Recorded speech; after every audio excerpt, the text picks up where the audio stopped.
Get comfortable. Wherever you are right now, let yourself settle a little deeper into wherever you are. Pull something warm around you if you need it.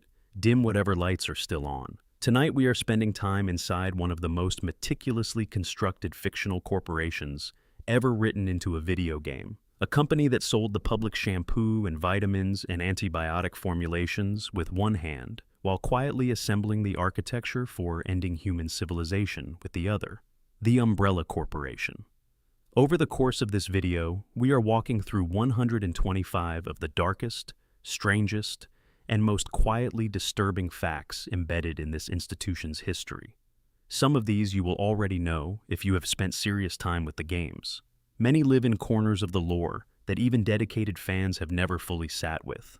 All of them together paint something more unsettling than any single incident within them. Because what makes Umbrella genuinely frightening is not any one catastrophe. It is the slow, patient, methodical accumulation of individually reasonable decisions made by intelligent people who convinced themselves at every step that they were justified. Let us begin. Section 1. The founding and the philosophy behind it all. Fact 1. The Umbrella Corporation was not built from greed. That is always the comfortable explanation when examining a massive corporation that spent decades committing atrocities. We reach for profit motive because it is the most familiar framework. But the truth in this case is considerably more disturbing than simple avarice, because Umbrella was built from genuine conviction. Oswell Edward Spencer, the Earl of Spencer, sincerely and deeply believed that humanity as it existed in the mid-20th century was a failed model of a species. He looked at the first half of that century and saw two catastrophic world wars, the industrialized deaths of tens of millions, the persistence of poverty and biological limitation at a scale he found incompatible with any serious definition of species success. He did not conclude from this that the world needed better governance or more equitable distribution of resources. He concluded that the human beings currently occupying the planet were simply not adequate, not as a moral failing, but as a biological one. His answer to this was not pessimism or withdrawal. It was a project. A very long, very expensive, very secret project that would take everything he had and ultimately produce the opposite of what he intended. Fact 2. Spencer was not alone in developing this philosophy, and he was not operating outside mainstream intellectual currents when he formed it. His co-founders, Dr. James Marcus and Edward Ashford, shared variations of the same fundamental conviction. All three had been part of what surviving records describe as a eugenics circle during their years of academic study. In the 1940s and early 1950s, eugenics was not a fringe position. It was mainstream scientific discourse. Respected universities taught courses on it. National governments in Europe and North America had funded eugenics research programs for decades. The concept that humanity could be improved through deliberate genetic intervention enjoyed a level of academic support that subsequent decades would, rightly, dismantle entirely. Spencer, Marcus, and Ashford did not invent this ideology. They inherited it from the institutional scientific culture surrounding them, and then decided, unlike almost all their contemporaries, to actually do something about it at scale. Fact 3. What distinguished Spencer's vision from other eugenicists of the period was the mechanism. Traditional eugenics operated on generational timescales. Selective breeding, even aggressively implemented, takes centuries to produce meaningful changes in a population's genetic profile. Spencer had no patience for centuries. He believed that viral mechanisms, specifically mutagenic organisms capable of rewriting genetic code directly within a single human lifespan, offered a shortcut to the evolutionary transformation he was seeking.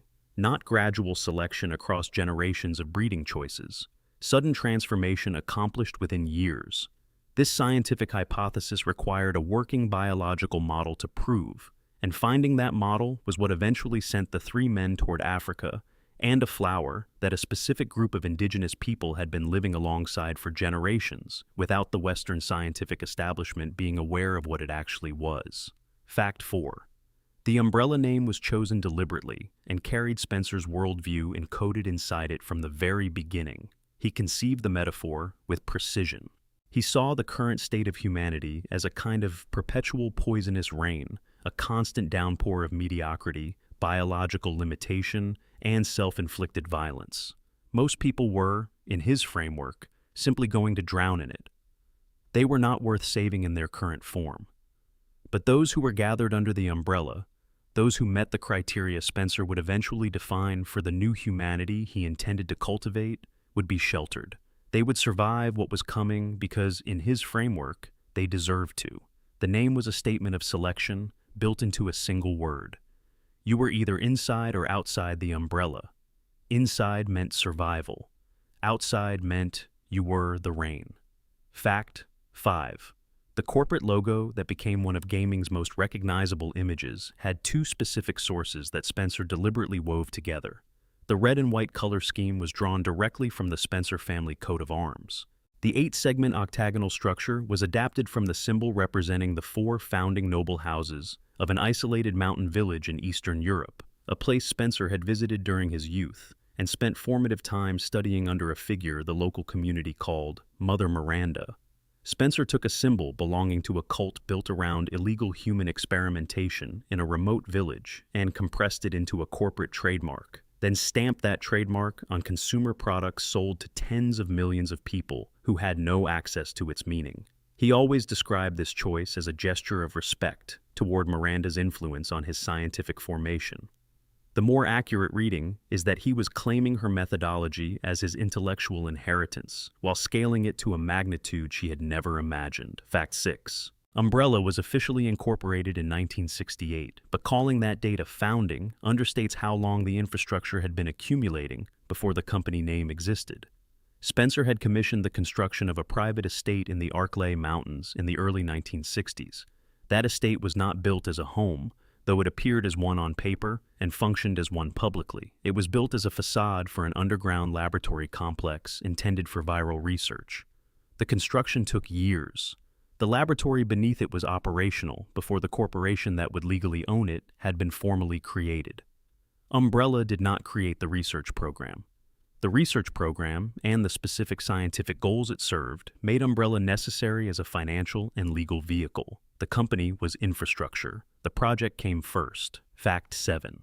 Edward Ashford, the third co-founder, carries a distinction in the Umbrella story that is easy to overlook because he disappears from the narrative so quickly. He is the only one of the 3 founding members whose death cannot be attributed to betrayal, bioweapon deployment, or the unraveling of the corporation's plans. He died because the organism his corporation was built to understand killed him before the corporation was fully operational. Ashford contracted the progenitor virus during the initial African research phase, in the earliest stages of the work the corporation was created to pursue. His death was documented as illness for the outside world. His family inherited his stake and continued serving the organization for decades, never receiving full information about what had actually happened to their patriarch. An institution that positioned itself as the master of biological evolution lost one of its founding members to biology within years of its founding. Fact 8. James Marcus was the intellectual engine that made everything possible. Spencer and Ashford brought aristocratic wealth, social connections, and the financial infrastructure to fund an operation of the scale Spencer envisioned. Marcus brought the scientific capability, without which those resources would have had nothing to work toward. He was a virologist of extraordinary caliber who had been theorizing the existence of the stairway to the sunflower from fragments of historical and anthropological records for years before he had any means to go and find it.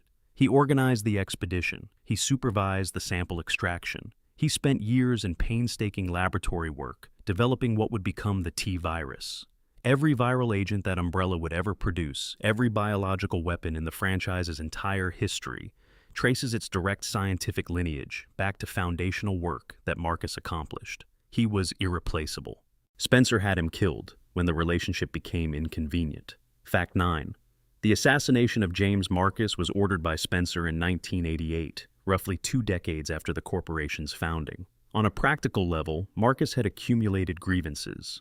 His resource demands had been escalating. His single-minded focus on his own research made him increasingly unmanageable. His resentment over what he perceived as insufficient recognition for his contributions had been building in his private notes and beginning to manifest in behaviors Spencer found disruptive. He had also been pursuing research directions Spencer had not sanctioned, following questions that interested Marcus without relevance to the institutional agenda. The decision to eliminate him was made when the calculation shifted from the man being more useful alive to the reverse. Spencer had made this kind of calculation before. He would make it again. The pattern was not exceptional within the corporation's operating logic. It was the operating logic. Fact 10. The two people Spencer used to facilitate Marcus's murder were Albert Wesker and William Birkin. The weight of this choice accumulates as their individual stories develop. Both men had been brought under Marcus's direct supervision as teenagers. He had been their scientific mentor during a formative developmental period, the person who shaped their understanding of viral biology, who gave them access to research at a depth and complexity that most senior researchers would not extend to junior staff, who treated their contributions with something resembling genuine intellectual respect. Their willingness to participate in ending his life was not evidence of a deficiency of feeling in either man. It was evidence of how completely they had already internalized the operating logic of the institution they served. In Umbrella, the useful received resources and the inconvenient were eliminated. Marcus had simply moved from one category to the other. They understood this. They acted accordingly. Fact 11. Spencer's articulated vision for what Umbrella was building toward was not a secret within the organization's senior levels. The goal was the creation of a new human species, not the improvement of existing humans, not broad medical advancement. The replacement of the current version of humanity with something that met Spencer's specifications for what human beings should be, accomplished by triggering a biological event that would eliminate the vast majority of the existing population and leave only those whose genetics had been pre-screened as compatible with transformation. Spencer planned to be the patriarch of this new civilization, the living progenitor who understood what had happened and would guide what came next. He spent 40 years constructing the mechanism and died before he could deploy it, killed in his own estate by the most successful product of the eugenics program he had designed specifically to produce this kind of outcome. Fact 12. The consumer products division of Umbrella was not a thin cover story. It was a genuine, operational, profitable industry. People who worked in the pharmaceutical formulation departments or cosmetics testing facilities or distribution logistics networks were doing real jobs, producing real products that worked as advertised and were genuinely useful. The profits from those operations were substantial and contributed meaningfully to funding the research programs operating under the same corporate roof. This is part of what made Umbrella so difficult to expose for so long. You could not accurately say that the company was simply evil. Most of it, by workforce and by revenue, was a legitimate business. The horror was not visible in the parts of the organization that most people interacted with. It was in the parts below, insulated by the legitimate activity above, protected by the sheer mundane normalcy of what the surface company did every day. Fact 13. At the height of its market presence, Umbrella reportedly had products in 9 out of 10 homes in its major operating markets. It held seats on the bodies that set international pharmaceutical standards. Its charitable foundation funded hospitals and public health initiatives. Its executives attended government dinners and sat on advisory panels and delivered speeches about the future of medicine at conferences that science journalists covered seriously and respectfully. The public face of Umbrella was not merely acceptable, it was admirable. This was entirely intentional. Respectability was structural infrastructure, without which the rest of the operation could not have existed. The surface legitimacy was not a byproduct of the pharmaceutical business. It was the whole point of having a pharmaceutical business. Fact 14. Umbrella operated with the active cooperation of the United States government throughout the bulk of its history. This deserves full attention because it changes the frame of the entire story. The government was not deceived about what Umbrella was actually doing. The arrangement was a calculated institutional choice made with full awareness of what was being chosen. Government agencies received access to research data and military technology that violated international treaties on biological weapons. In return, Umbrella received regulatory insulation and legal protection that kept its domestic operations shielded from the scrutiny that would have terminated everything decades before Raccoon City. The story is often framed as Umbrella against the public good. A more precise framing would be Umbrella and elements of the government against anyone who tried to find out what was actually happening inside both institutions. Fact 15.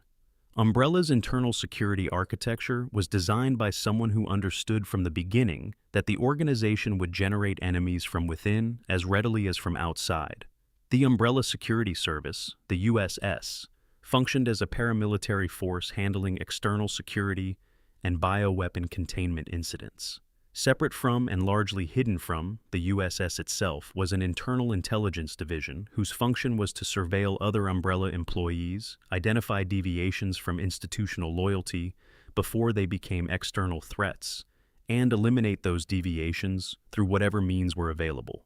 Albert Wesker served in this internal intelligence capacity simultaneously with his visible role as a researcher. This division was not known to ordinary Umbrella employees.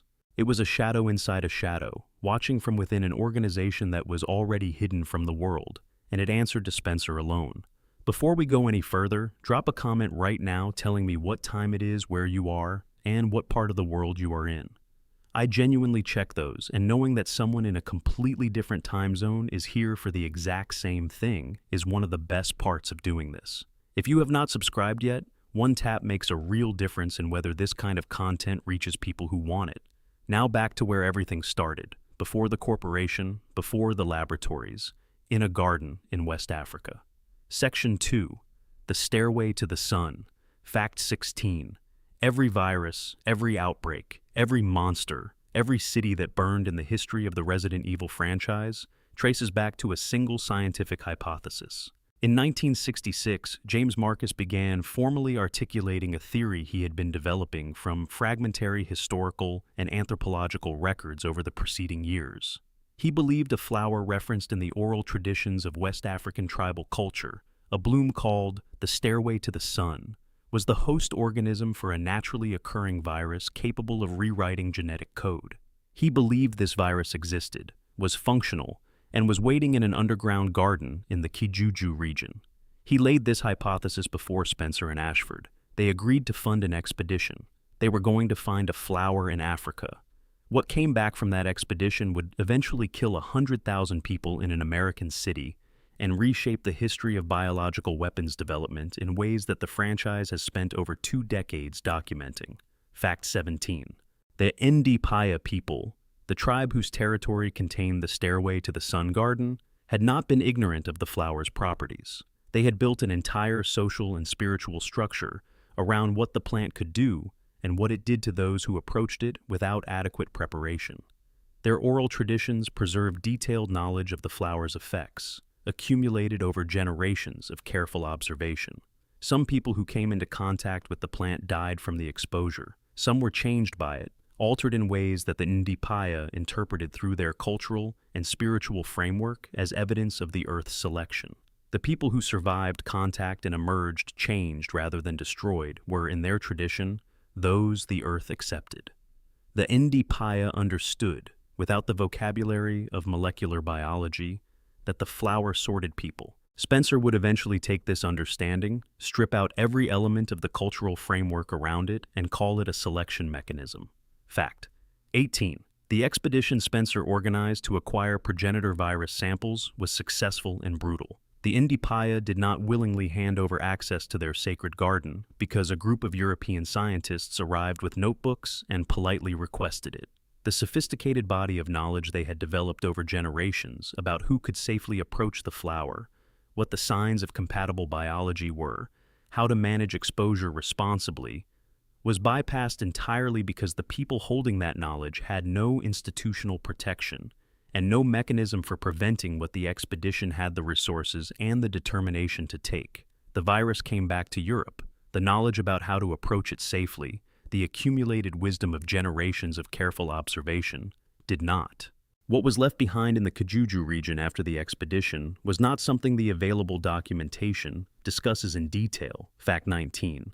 Marcus spent the years following the progenitor virus acquisition in conditions of total scientific absorption. The virus presented him with a research problem of an order of complexity he had never encountered. It did not behave like anything in the existing virology literature.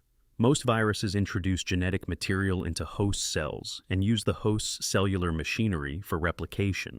The progenitor virus interacted with host genetics differently, altering the cellular programming itself rather than simply hijacking it for replication. The cells it touched did not become infected in the conventional sense. They became different. They were rewritten. Marcus spent years documenting this difference, with the patience of someone who understands that the most important scientific work requires living inside the question until the question reveals its structure, rather than rushing toward conclusions that the available evidence does not yet support. Fact 20. The connection between the progenitor virus and human survivorship that the Nadipaya had understood as spiritual selection corresponded to a genetic reality that Marcus spent considerable time trying to characterize in biological terms. A small subset of human beings carry a genetic configuration that allows them to survive progenitor virus exposure with their higher cognitive functions intact. The virus alters their biology. It changes them in ways that are significant and permanent, but it does not eliminate the neural architecture that makes them capable of thought, memory, and identity. These individuals, extremely rare in the general population, were exactly what Spencer's entire vision required. His project was predicated on their existence. Marcus's work identifying and understanding the genetic markers that distinguish compatible individuals from those who would simply die would eventually feed into every subsequent attempt Umbrella made to produce controlled viral transformation in human subjects. Fact 21. Edward Ashford's death from progenitor exposure happened during the initial research phase, which means it happened before most of the corporation's experimental protocols had been written, before Marcus had developed an adequate understanding of the virus's mechanisms, and before anyone in the research team had a clear picture of what they were working with or how to handle it safely. He died from something his corporation had been created to study and master in the very earliest stage of that study, before the mastery had begun. His family continued serving Umbrella for decades under the misapprehension that his death had been an ordinary illness. The organization, built on the premise that biology could be understood and directed, lost a founder to the biology it had gone to find before it had finished going to find it. Fact 22.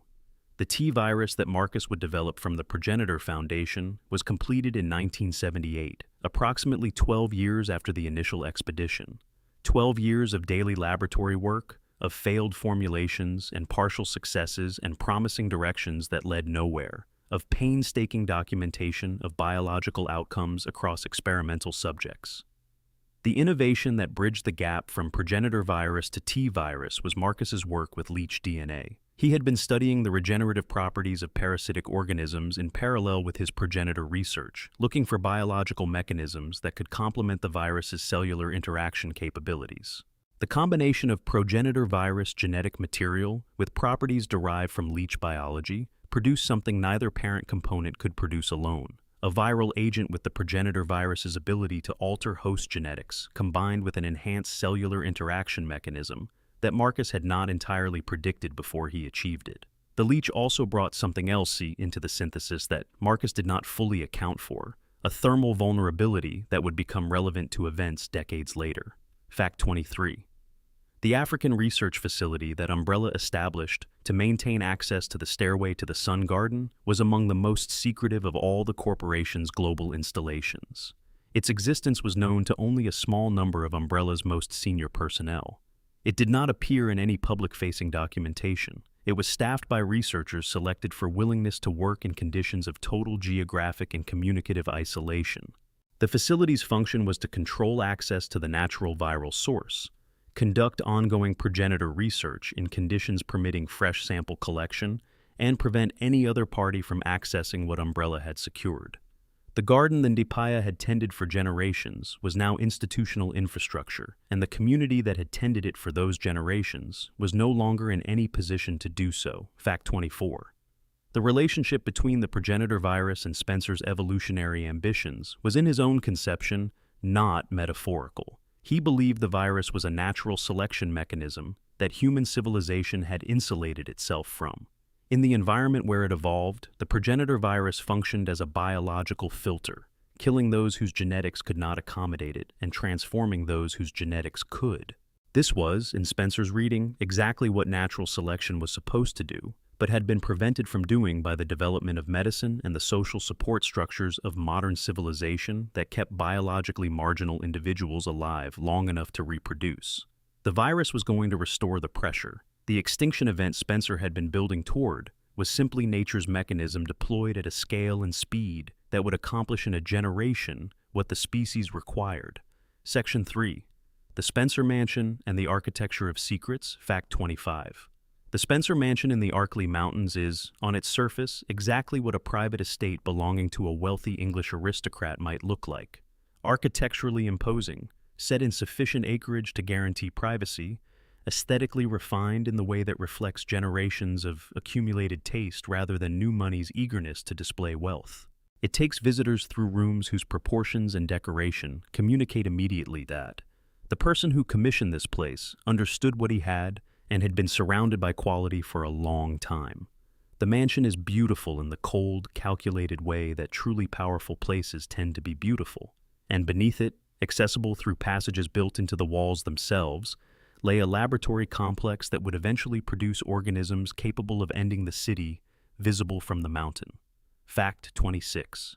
The architect hired to design and build the estate was a man named George Trevor. Trevor was by professional reputation a gifted and innovative architect with an aesthetic sensibility that matched Spencer's own, someone who understood both the visual language of aristocratic grandeur and the practical engineering required to produce it. He was also completely unaware of what he was actually contracting to build.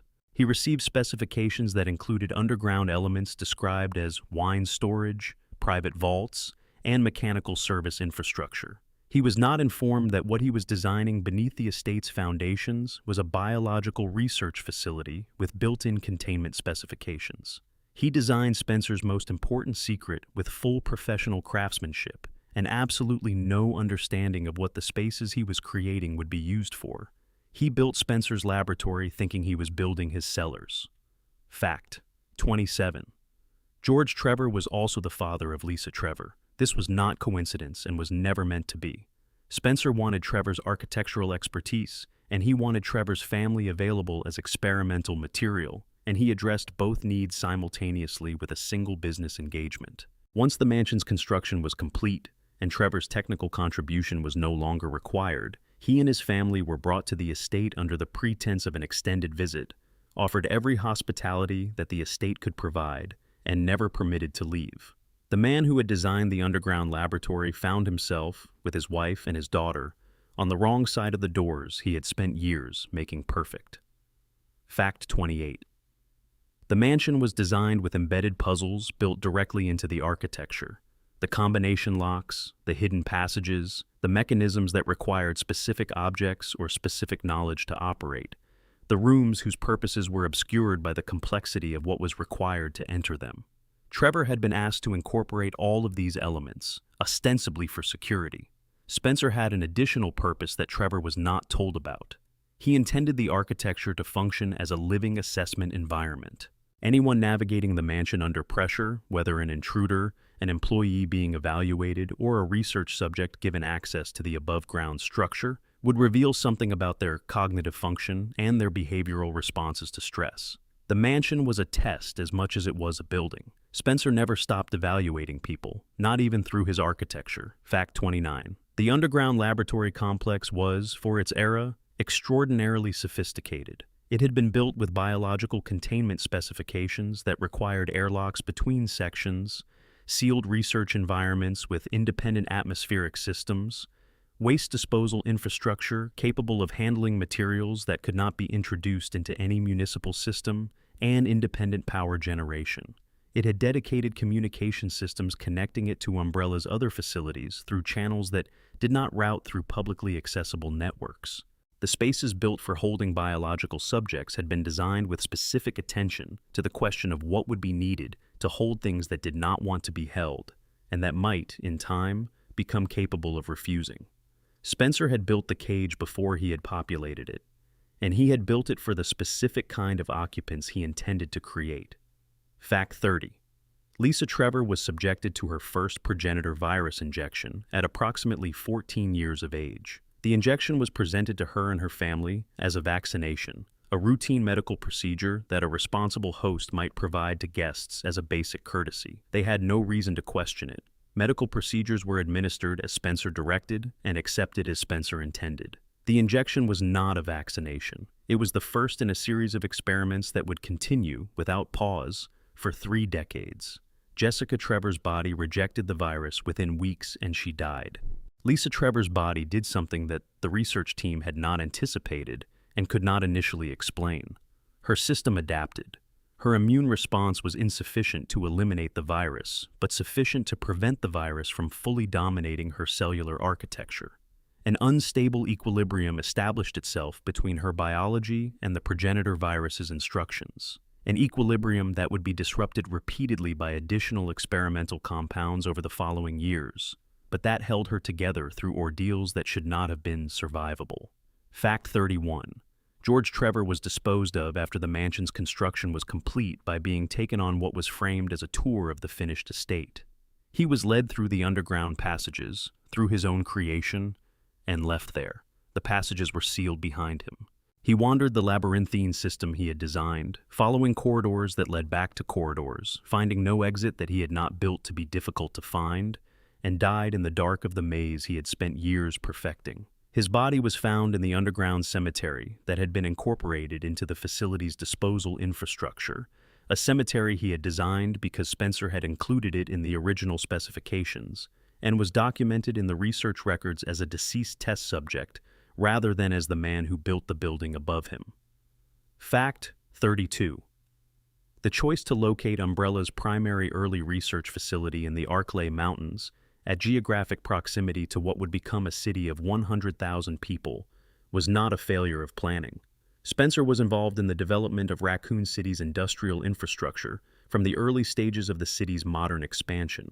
Umbrella had legitimate business interests in the city, manufacturing facilities, distribution networks, corporate offices that provided real employment to real residents. The proximity of a large human population to the most sensitive biological research facilities was not a risk that had been overlooked. It was a resource.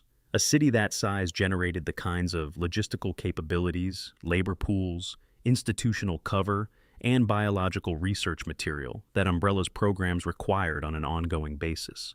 Raccoon City was adjacent to Umbrella's most dangerous work because Umbrella had made sure it would be. Fact 33. The executive training facility 8 miles north of Raccoon City served as Marcus's primary research site and the place where he first mentored Wesker and Birkin during their teenage years. After Marcus's assassination in 1988, the facility was closed and locked by Spencer's order. It was not cleaned. It was not decontaminated. The experimental subjects Marcus had been working with, including the leech colonies he had used in his viral synthesis research and the reanimated organisms produced by his extended experiments, were sealed inside with the systems on minimal and the lights off. They were left there. When people returned to that facility a decade later, what was waiting inside was 10 years of accumulated consequence in a sealed building that had been locked without anyone addressing what it contained. Fact 34. The self-destruct sequence that destroyed the Spencer Mansion's underground laboratory during the events of the original Resident Evil was designed, like many elements of the mansion's architecture, with more than one purpose. The primary function was the one activated during the 1998 incident, the elimination of the facility and its contents to prevent evidence from falling into the wrong hands. The secondary function, the one that had been in the design from the beginning, was to serve as a final option for Spencer himself. The mechanism that would destroy the laboratory could be triggered remotely from locations outside the Arklay Mountains.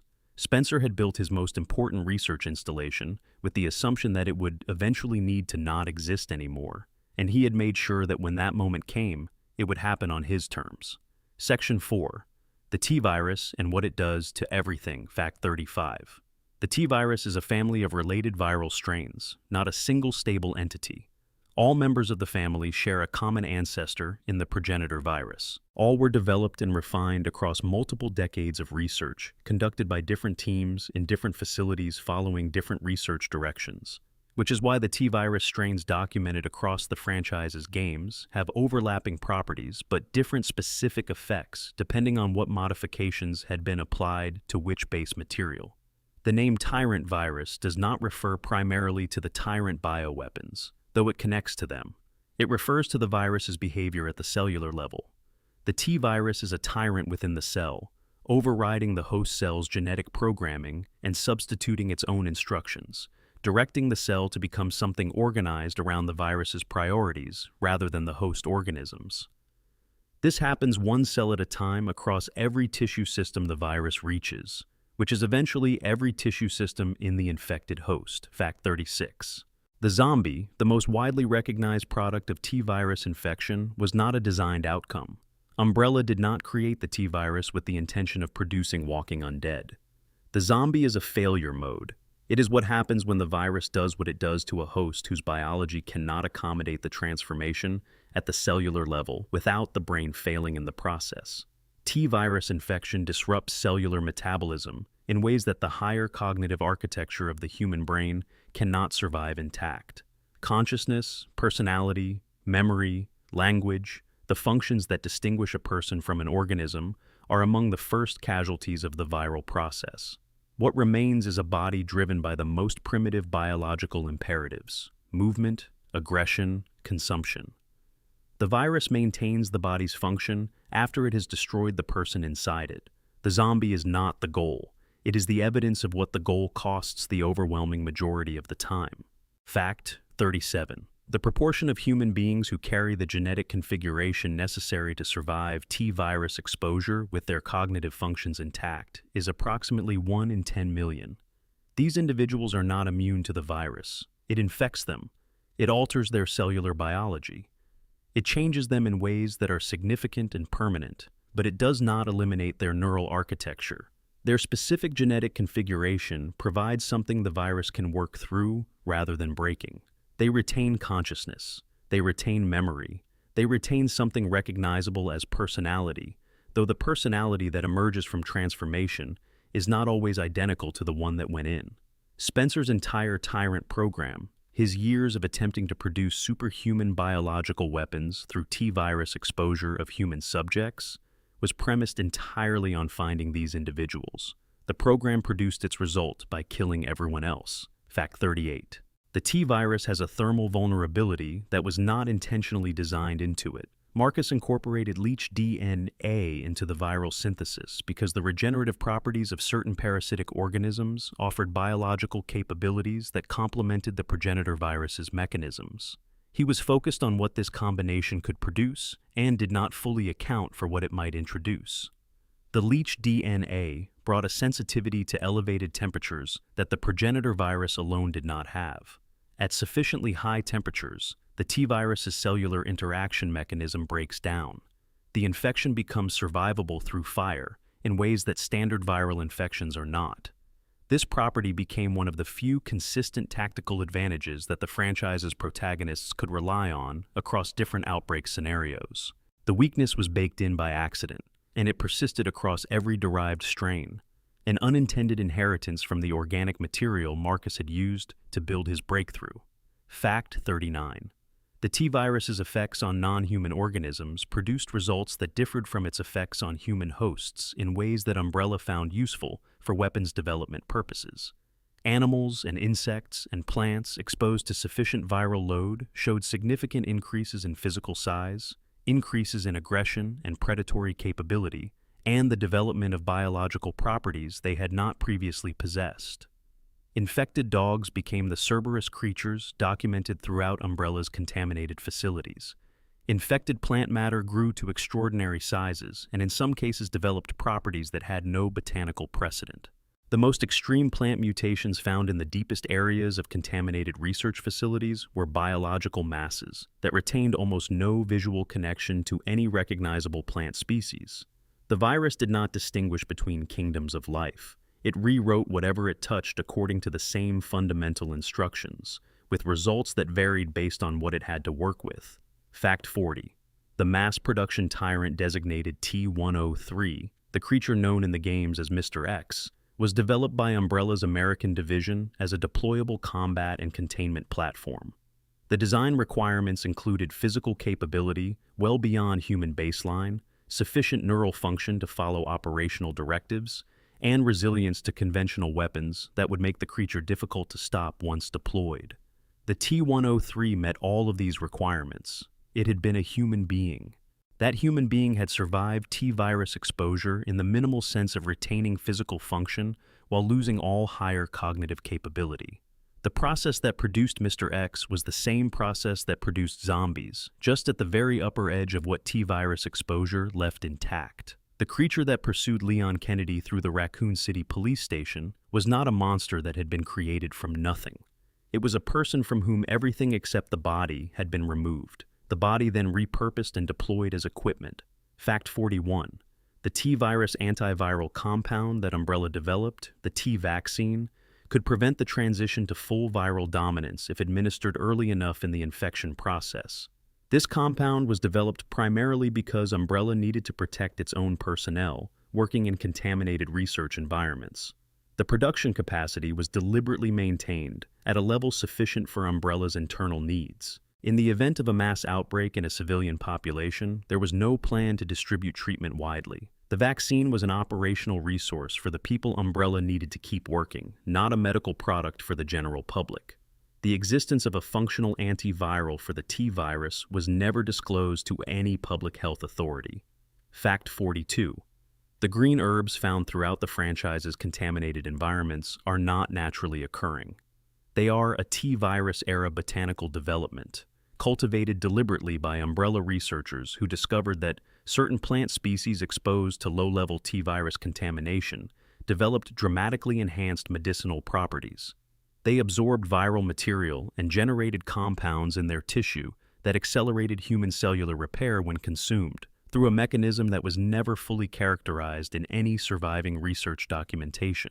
Umbrella cultivated these plants throughout its facilities as a practical medical resource for personnel working in environments where conventional treatment was not readily accessible. The abundance of healing herbs in zombie-infested spaces is not coincidence.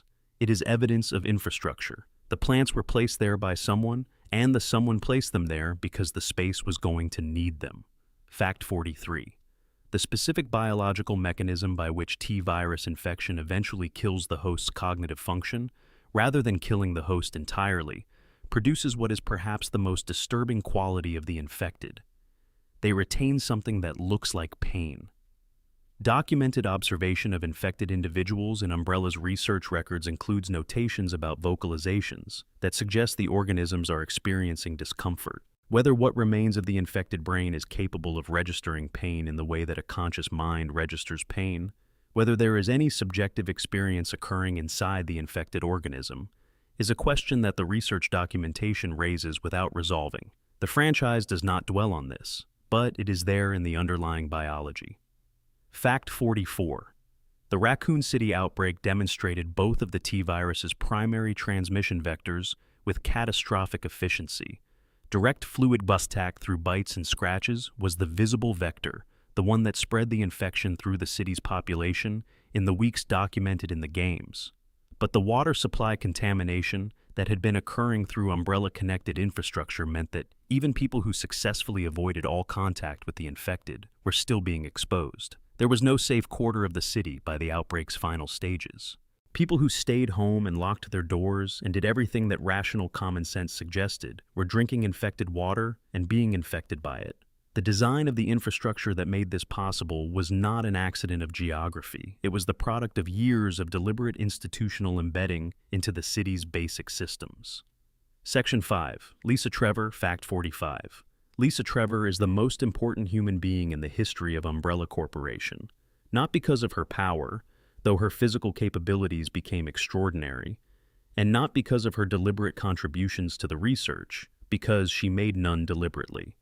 She is most important because her body, subjected to 30 years of continuous experimental infection, produced the biological outcome that the corporation could not have achieved through any other pathway. Her immune system's response to decades of accumulated viral exposure developed as a consequence of that exposure rather than as any designed result. The viral agent that William Birkin would eventually name the G virus. Without the G virus, there is no Birkin self-injection. Without that injection, the Raccoon City outbreak unfolds differently. The threads of consequence running from one 14-year-old girl's biology to the death of 100,000 people are real and specific, and they run through 31 years of captivity in an underground room that she did not choose and could not leave. Fact 46. Lisa was not selected for the research because she was genetically special. She was selected because she was present. Her father had been brought to the mansion for a specific purpose, and the Trevor family represented a convenient experimental resource that Spencer was not going to decline.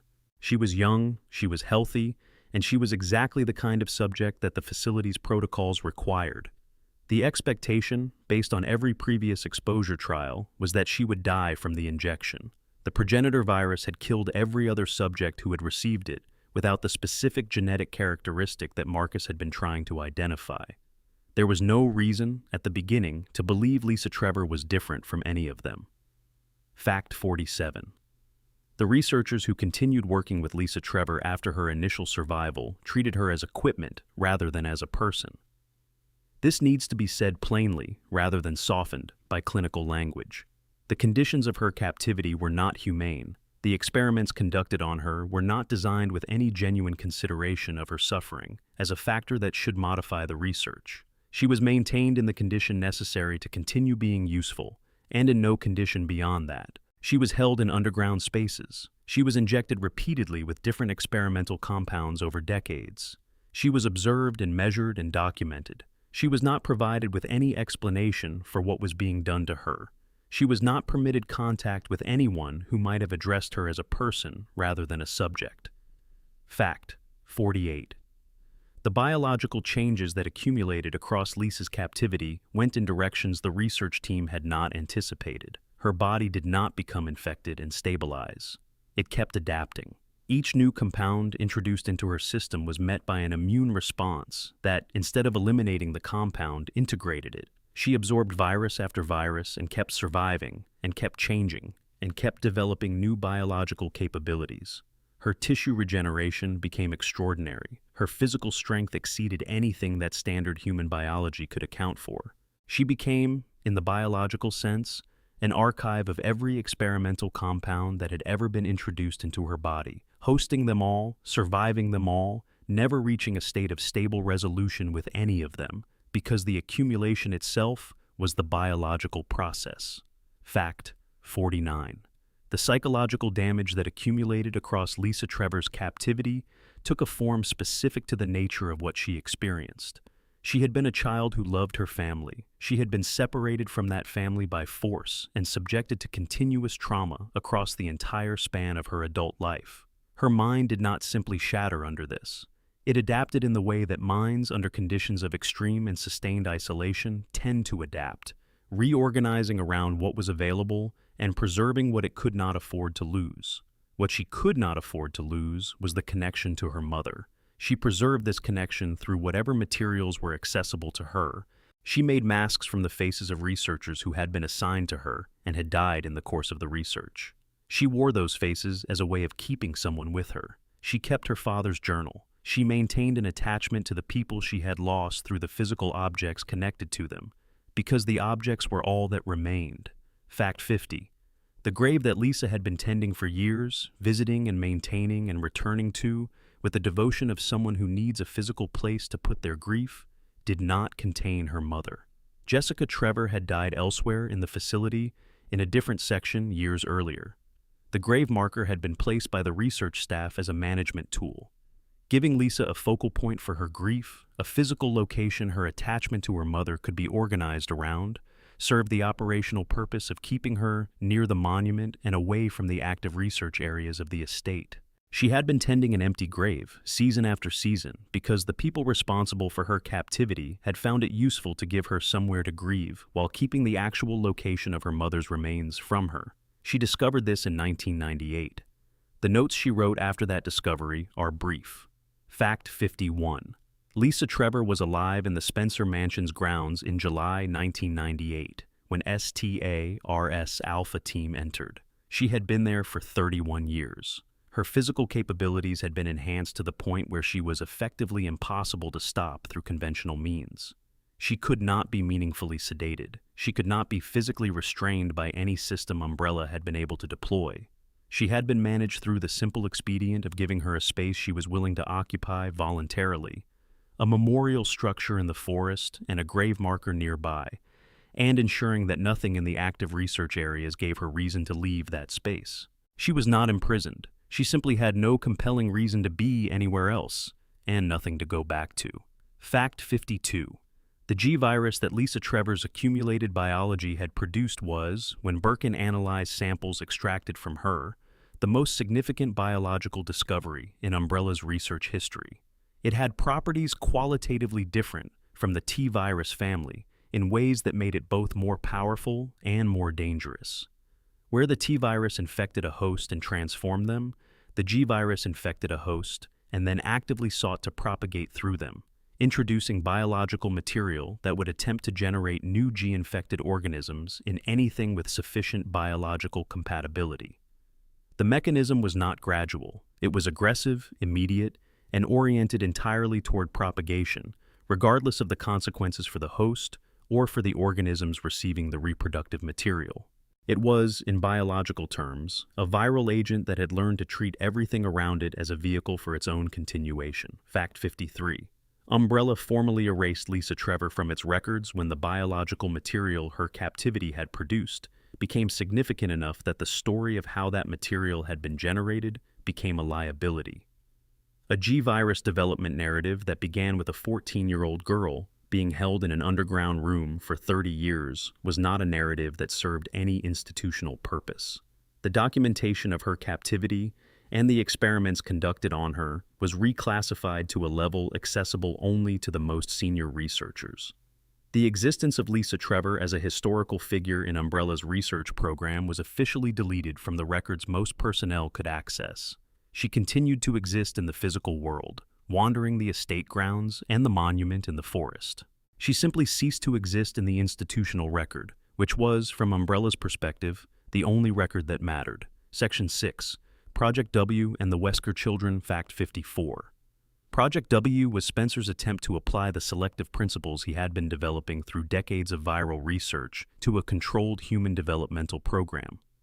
The project acquired children, specifically orphaned children and children from backgrounds that lacked institutional oversight, and brought them into a developmental program designed to identify individuals carrying the 1 in 10 million genetic configuration that allowed T-virus survivors to retain cognitive function. These children were not informed of what they had been enrolled in. The program presented itself as an elite educational and scientific development initiative. The children were told they were exceptional. They were told this was why they had been selected.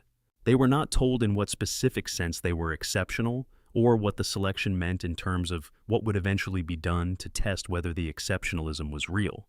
Fact 55. The children selected for Project W were assigned the surname Wesker as a common identifier. This naming protocol was both logistically practical and symbolically expressive of Spencer's thinking. He was not giving these children a family name. He was giving them a category name. They were the Wesker subjects, defined by their relationship to the institutional purpose they had been acquired to serve, rather than by any biological or affective connection to each other. Dozens of children were enrolled across different cohorts over different years. They were assessed continuously through evaluation protocols presented as ordinary academic and athletic testing. Those who showed the most promising genetic profiles were advanced through increasingly intensive phases of preparation. Those whose profiles suggested they would simply die, rather than survive viral transformation, were retained until whatever research purpose their participation could serve was exhausted. Fact 56. Albert Wesker was among the earliest cohort of Project W subjects and showed, from very early in the program, the kind of combined genetic suitability and cognitive capability that Spencer had been specifically trying to produce through the program's design. He demonstrated aptitude across the evaluation dimensions the program tracked with a consistency that set him apart from the other subjects being assessed simultaneously. Spencer observed Wesker's development with the specific attention of someone who has found something he believes is valuable and wants to determine exactly how valuable it is before deciding what to do with it. This observation was never disclosed to Wesker. He grew up inside a program designed entirely around his potential, without ever being told that he was the program's most promising asset, or indeed that the program existed at all. Fact 57. William Birkin and Albert Wesker were placed together under James Marcus's direct research supervision at the executive training facility when they were teenagers. This arrangement was Spencer's design. He wanted Birkin for scientific capability that was evident from early adolescence as among the most impressive in Umbrella's developmental programs. He wanted Wesker positioned near Marcus to observe how Wesker operated in proximity to a senior researcher who was increasingly perceived as a future problem. The two young men who would eventually facilitate Marcus's death were placed in his care by the man who would eventually order that death. Marcus mentored both of them with genuine investment in their development, sharing research at a depth and complexity that the best mentorship produces. The institution that employed him had already decided he was temporary. The mentees he was shaping were being positioned to be used as the instruments of that temporariness. Fact 58. Wesker's transformation from umbrella researcher to post-human entity was the result of a decision he made entirely independently of Spencer's direction. He had obtained a prototype viral compound, developed from progenitor research and specifically formulated to trigger controlled transformation in genetically suitable hosts, as a personal contingency. When the mansion incident in 1998 made his existing position untenable and his original identity a liability, Wesker used this compound as planned. He injected himself, positioned himself to appear to have died in the subsequent chaos, and allowed the events unfolding around him to cover what was happening to his biology. He survived because he was carrying the genetic configuration that Project W had been designed to find. His entire developmental history, from the moment he was acquired as a child, had been preparation for a transformation that he ultimately performed on his own terms. Fact 59. The prototype virus Wesker injected did not produce the effects of standard T-virus exposure. It did not destroy his higher cognitive function. Because his genetics were among the rare configurations the virus could work through rather than breaking, his body integrated the viral material and produced enhancement rather than destruction. Accelerated physical capability, accelerated neural processing, regenerative capacity that made him functionally impossible to kill through conventional means. Arrested aging. He became, in the biological language Spencer had spent 40 years developing, exactly what Spencer had always wanted to create. He was the proof of concept made real. He was the selected survivor. He was also completely uninterested in Spencer's vision for what a selected survivor was supposed to do next, having spent 20 years observing what Spencer's vision looked like from the inside of it. Fact 60.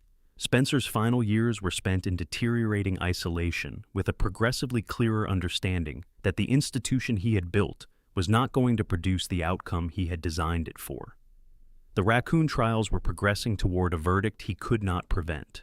Wesker was somewhere in the world, pursuing an agenda Spencer did not control. The project had failed in the specific way that projects built on the assumption of being able to direct other people's intelligence and ambition tend to fail. The intelligence and ambition declined to be directed. Spencer was found in his chair in 2006 by Albert Wesker, who had come to hear the old man explain, finally and directly, what Project W had actually been for. Spencer told him. He said Wesker had been designed to be the progenitor of the new humanity, the founding consciousness of the species that would replace the current one. He said this with what his bearing suggested was something like pride in the achievement. Wesker killed him. Section 7. The Raccoon City Catastrophe, Fact 61. Raccoon City did not fall because Umbrella lost control of a virus. Raccoon City fell because of a series of institutional decisions, each individually defensible within the operating logic of the organization that made them, that collectively produced a cascade that nothing could stop once it reached a certain point. The initial outbreak in the Arklay Mountains in the summer of 1998 was containable. The contamination had not yet reached the city.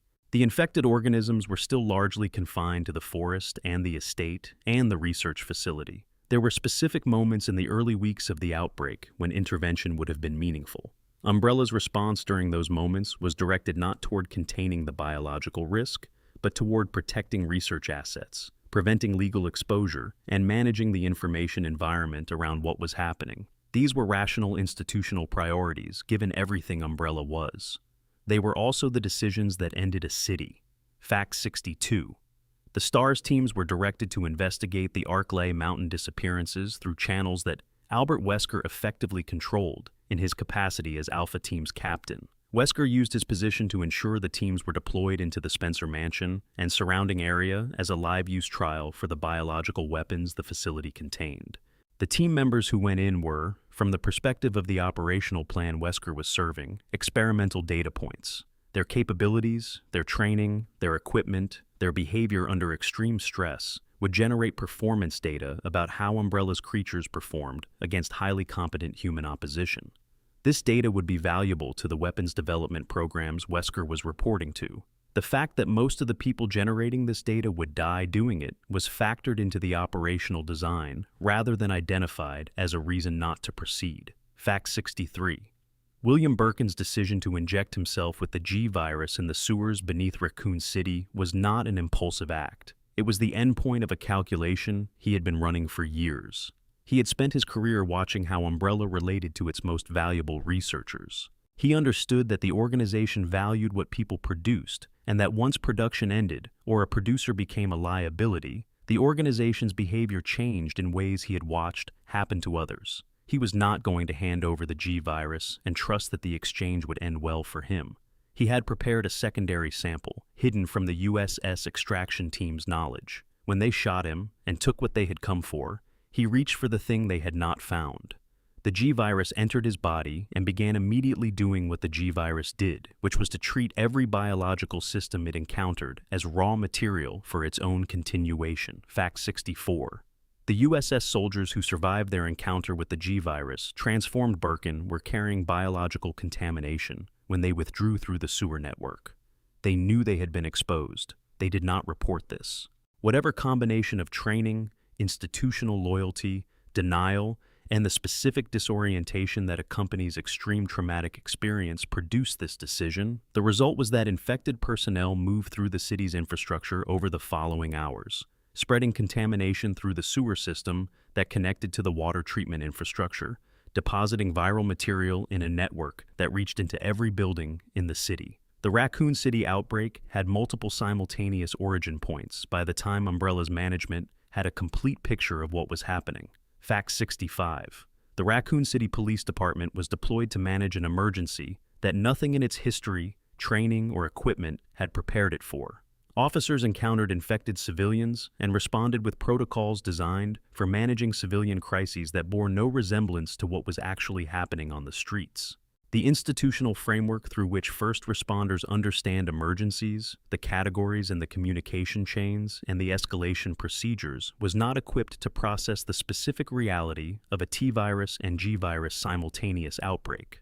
By the time the situation had deteriorated to the point where the severity was undeniable, the infected population had grown to a scale that made meaningful containment impossible for a city police force operating without additional support and without any accurate understanding of what they were dealing with. Fact 66. Umbrella's response to the outbreak was not directed toward rescuing the population. Research teams were sent into the city during the active outbreak, not medical response teams, not evacuation assistance, but teams whose mandate was to collect biological samples from the outbreak environment, observe the G-virus in real-world conditions, recover research materials from Umbrella facilities within the city before they were destroyed, and document outcomes that would feed back into ongoing research programs. The people dying in Raccoon City were, from Umbrella's institutional perspective, producing research data. The scale of the catastrophe was not a reason to stop the data collection. It was a reason to accelerate it. Fact 67. The United States government's decision to destroy Raccoon City was made and executed on October 1, 1998, a missile strike on an American city. The decision was reached because the assessment of people with full access to the available intelligence was that the alternative, allowing the outbreak to escape the city's geographic perimeter and spread through the connected infrastructure of the country, represented an unacceptable risk.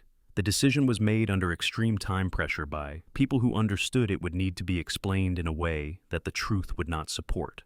The city was destroyed, and the work of constructing an explanation began simultaneously with the detonation. Fact 68. The survivors who made it out of Raccoon City before the missile strike were, by the nature of what survival of that situation required, precisely the kinds of people who were not going to accept being told that nothing significant had happened and that the official account was adequate. Leon Kennedy, Claire Redfield, Jill Valentine, Carlos Oliveira, and the others who had navigated the city's collapse brought with them not just testimony, but evidence. Physical objects, documents, biological samples, electronic records, the specific detailed knowledge of people who had been inside the thing being explained away. They were the reason the Raccoon trials happened. They were the reason Umbrella was eventually held publicly accountable, inadequately and too late for the people the accountability could not help, but accountably. Section 8. The Internal Wars and the Rivals, Fact 69. The organizational structure of Umbrella was designed by someone who understood that the best way to prevent any single internal faction from accumulating enough power to challenge him was to create competing factions whose interests conflicted with each other's. Spencer cultivated rivalry between the American and European research divisions, between the scientific staff and the security apparatus, between senior researchers competing for priority access to shared resources. This competition produced genuine scientific advances in some cases, rivalry between divisions accelerating directions that might have moved more slowly without competitive pressure. It also produced poorly designed projects, dangerously under-resourced experiments, and a persistent organizational culture in which winning the internal competition was frequently the actual priority rather than doing the work carefully. Fact 70.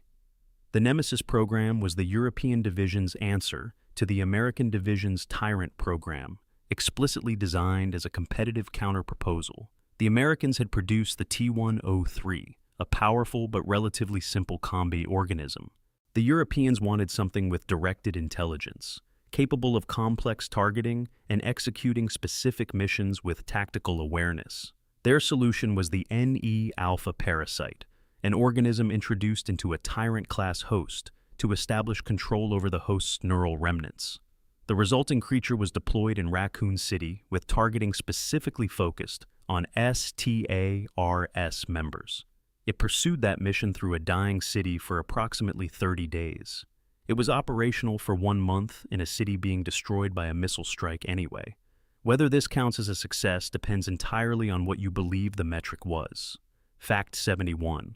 Alexia Ashford was the most scientifically gifted researcher Umbrella's history produced, and she achieved this operating within a context designed to produce scientific capability, tested against standards the corporation valued. Surrounded since childhood by the resources Umbrella's investment in the Ashford line had made available. She graduated university as a teenager. She was conducting human experiments with early T. Veronica formulations before she was legally an adult. She developed the hypothesis that stable viral integration required extended low-temperature exposure and tested it on herself at 15 years old by entering cryogenic stasis for 15 years. She was correct. When she emerged, she had successfully integrated T. Veronica at full cognitive retention. She was everything Spencer had spent 40 years claiming to be building toward. She was the Ashford family's creation, accomplished without Spencer's involvement, which made her simultaneously the proof of concept and the evidence that the concept did not require Spencer to achieve. Fact 72. Alfred Ashford spent 15 years managing the Antarctic facility and waiting for his sister, and the psychological cost of those 15 years was the most complete portrait of slow deterioration under sustained isolation that the franchise has produced in a secondary character. He managed an increasingly dysfunctional facility largely alone. He maintained the sense of his sister's presence by conducting both sides of the conversations she was not available to have. The line between performing her voice as a coping mechanism and genuinely losing track of where that performance ended, and his own identity began, moved progressively in one direction. By the time of Code Veronica, he had been doing this for 15 years. He died protecting a sibling who had slept through all of it, loyal to the end to a relationship built on premises that had been false from before either of them was born. Fact 73. Sergei Vladimir's relationship to the T-103 production line is a detail the franchise presents without commentary, but that carries its own specific weight. He was the genetic donor for the mass production cloning program. Every T-103 that Umbrella produced was a modified biological copy of this man. He served as an executive while tyrants built from his genetic material were being deployed in operational contexts. He maintained Ivon, a pair of modified T-103 units as his personal protective detail, biological copies of himself serving as his bodyguards. The arrangement exists in the lore as presented fact. Its specific texture as an arrangement is left for the reader. Fact 74. Annette Birkin chose, in the underground laboratory in Raccoon City as the city died around her, to keep working. She had spent her adult life alongside William, contributing to the research that produced the G virus, investing herself in the work with the specific commitment that comes from being present for the accumulation of years toward a result. When William injected himself and became the thing that was no longer William, she did not stop. She continued in the laboratory. She gave Claire Redfield the information needed to synthesize a vaccine for Sherry. She did this knowing what the final outcome was going to be for her. She is not a protagonist in the franchise's main narrative. She is a person who did what she could in the last hours available to her and made sure someone else got out. Section 9. The Global Network. Fact 75. The physical infrastructure of Umbrella Corporation at its operational peak was genuinely global. The Arcli Laboratory Complex beneath the Spencer Mansion, the Nest Facility, a full underground research campus beneath Raccoon City, accessible through the city's sewage network. The Executive Training Facility 8 miles north of Raccoon City, Sheena Island in the Pacific for Tyrant mass production, Rockford Island in the South Atlantic, housing a prison, a training camp, and a research laboratory.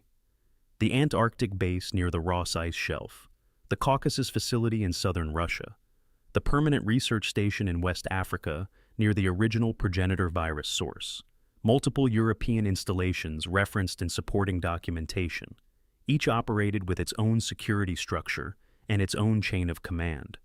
This was not a pharmaceutical company with a secret. This was a global research and weapons development operation that used a pharmaceutical company as one of its revenue streams. Fact 76. Sheena Island housed the primary T-103 Tyrant production facility and by late 1998 had approximately 78 units in various stages of development, 78 versions of Mr. X in concurrent production. This production scale suggests Umbrella was preparing deployments considerably larger than anything that occurred in Raccoon City. When the facility was destroyed by an internal outbreak in late 1998, those units were lost with it. Where Umbrella had been planning to deploy them, and what operational scenario requiring that number of units had been under consideration, became unanswerable questions. Fact 77. Rockford Island was an inhabited community before Umbrella acquired it. Alfred Ashford oversaw the displacement of its residents and the conversion of the entire territory to Umbrella use. He established a military training camp, a prison for individuals the corporation wished to hold outside any legal framework, and a research laboratory. Claire Redfield, a university student with no direct involvement in anti-Umbrella activity, was imprisoned on this island in the South Atlantic because she was the sister of someone who did. She was held there without any legal proceeding because Umbrella had constructed an entire parallel detention infrastructure for exactly this kind of situation, and it operated in a location where external authority could not reach it. Fact 78. The Caucasus facility hosted the TALOS project, Tyrant Armored Lethal Organic System, in its final years. The concept was to combine the biological capabilities of a tyrant organism with mechanical augmentation to produce something superior to either component. The resulting creature was technically impressive and operationally unstable. When Chris Redfield and Jill Valentine destroyed it in 2003, Wesker used the simultaneous operational chaos to access the Red Queen system and extract Umbrella's complete research archive. He then provided a curated version of this archive to the American government as evidence in the ongoing Raccoon trials. He kept the rest. The act that provided the evidence that destroyed Umbrella was performed by a man who wanted both Umbrella's destruction and Umbrella's research, and he achieved both with the same operation. Fact 79. The biological waste disposal practices at Umbrella facilities were inadequate for the materials being generated, and this inadequacy was not accidental. Proper disposal of T-virus contaminated biological waste would have required acknowledging, in the regulatory documentation that accompanied disposal, what the waste actually was. This was not something Umbrella was prepared to do. Infected organisms were released into surrounding environments rather than incinerated when incineration would generate documentation. Viral waste was introduced into drainage systems connected to larger municipal infrastructure when that was operationally simpler than safe disposal. The Raccoon City outbreak, built on years of slow contamination, seeping outward from multiple facilities simultaneously. Contamination that predated Birkin's self-injection by years. The infection that killed a city was not a single catastrophic failure. It was the accumulated outcome of a decade of inadequate management of hazardous material by an institution that had consistently prioritized operational convenience over safe documentation. Fact 80. Chief Brian Irons of the Raccoon City Police Department had been on Umbrella's financial payroll for years before the 1998 outbreak. The nature of this relationship is more specific than simple bribery of a corrupt official, though it was also that. Irons was not a neutral actor financially incentivized to look away from corporate wrongdoing. He was a person with existing pathological inclinations who had found in his relationship with Umbrella an institutional arrangement that provided cover and operational freedom for behaviors he was inclined toward independent of any financial arrangement. Umbrella did not corrupt Irons. They identified someone already useful to them, provided a relationship that amplified what was already there, and collected the results. This is a specific and important distinction in how institutional corruption functions. The institution rarely needs to install corruption. It only needs to recognize and support what is already present. Fact 81. The private subway and cable car infrastructure Umbrella operated beneath Raccoon City connected the Nest facility to the police station, the chemical plant, the sewage network, and other locations. This underground transit system was constructed without the knowledge of any public authority, running beneath streets and buildings whose owners had no idea it existed. It created the physical pathways through which contamination spread when containment failed, connecting Umbrella's research infrastructure directly to every point in the city the network touched.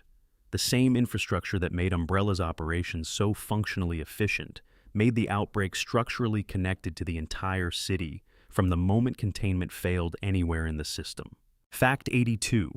The Antarctic base was originally a logistics facility, a supply waypoint in Umbrella's global operational network, built by Alexander Ashford in 1969. Under Alfred's management, it served as a research facility, a prison, and the location of Alexia's cryogenic stasis chamber. The conditions deteriorated progressively.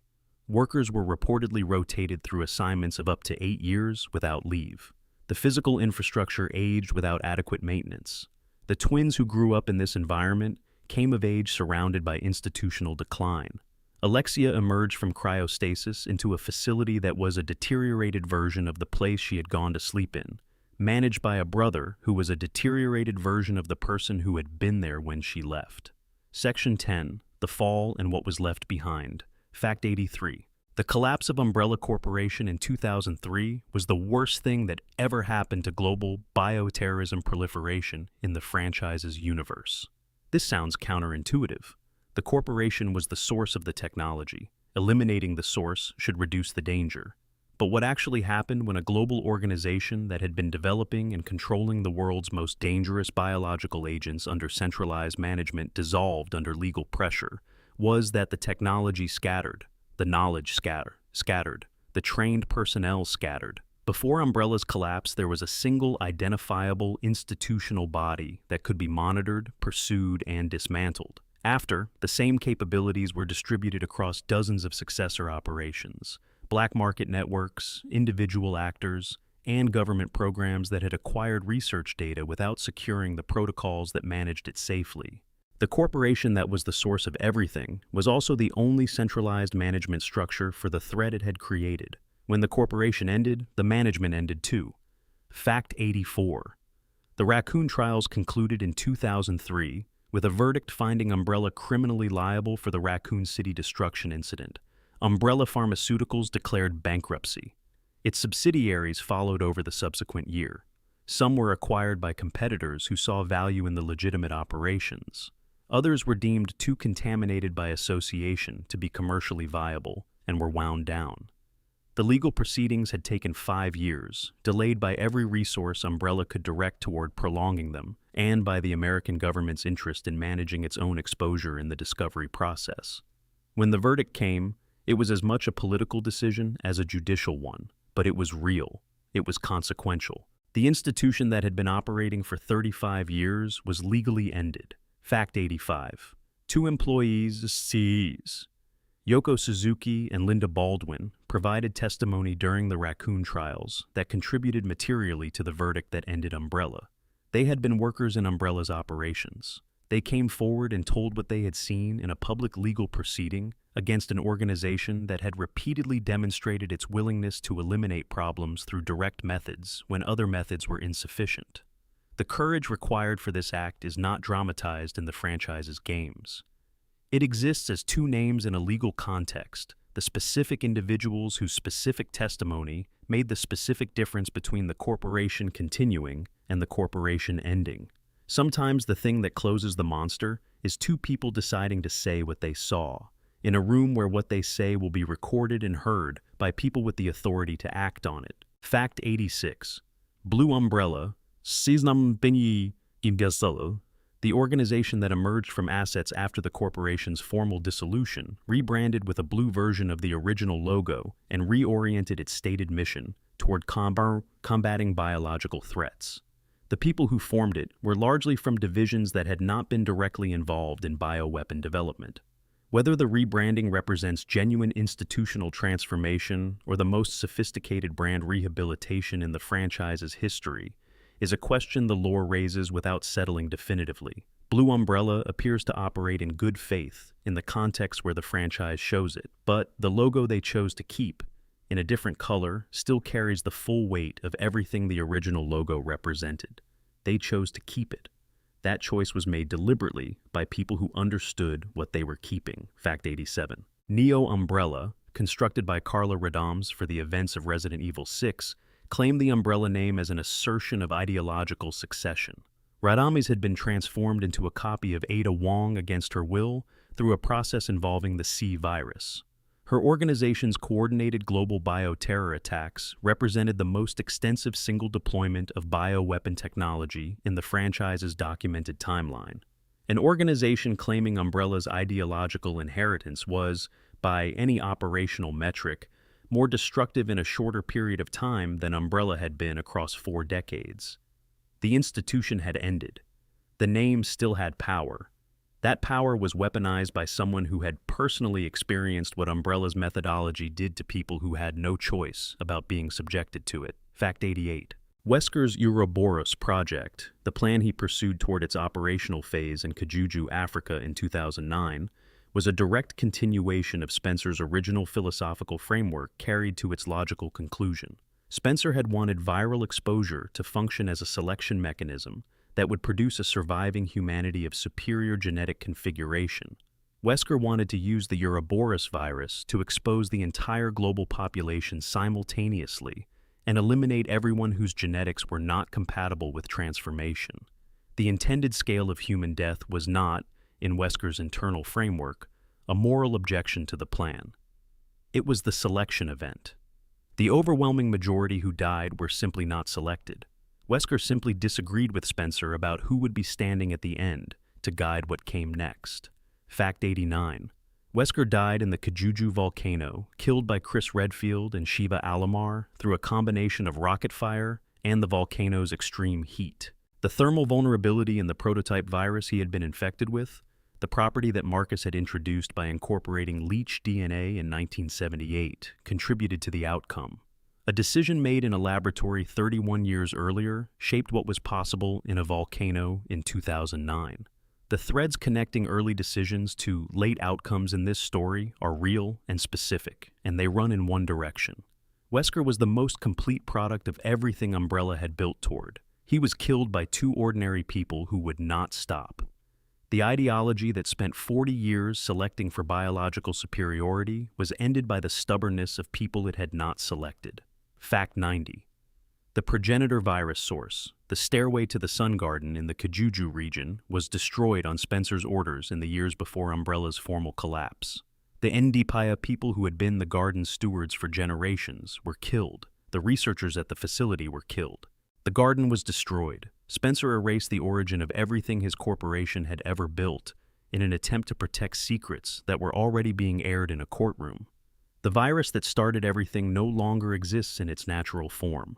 What remains of it is in laboratories, in biological archives, in the bodies of people who were changed by derivatives of it. The original, the organism that had evolved in an underground garden over geological time, and that a specific community had protected and understood for generations, is gone. Fact 91. Raccoon City was eventually rebuilt and repopulated. The contamination was remediated. New construction came. People moved in and built lives in a place where the previous lives had been ended by something that should not have been possible. The franchise does not return to this fact with any particular attention. The land became real estate again. The event is acknowledged in the world of the story as a disaster that occurred and was legally adjudicated and produced certain institutional consequences.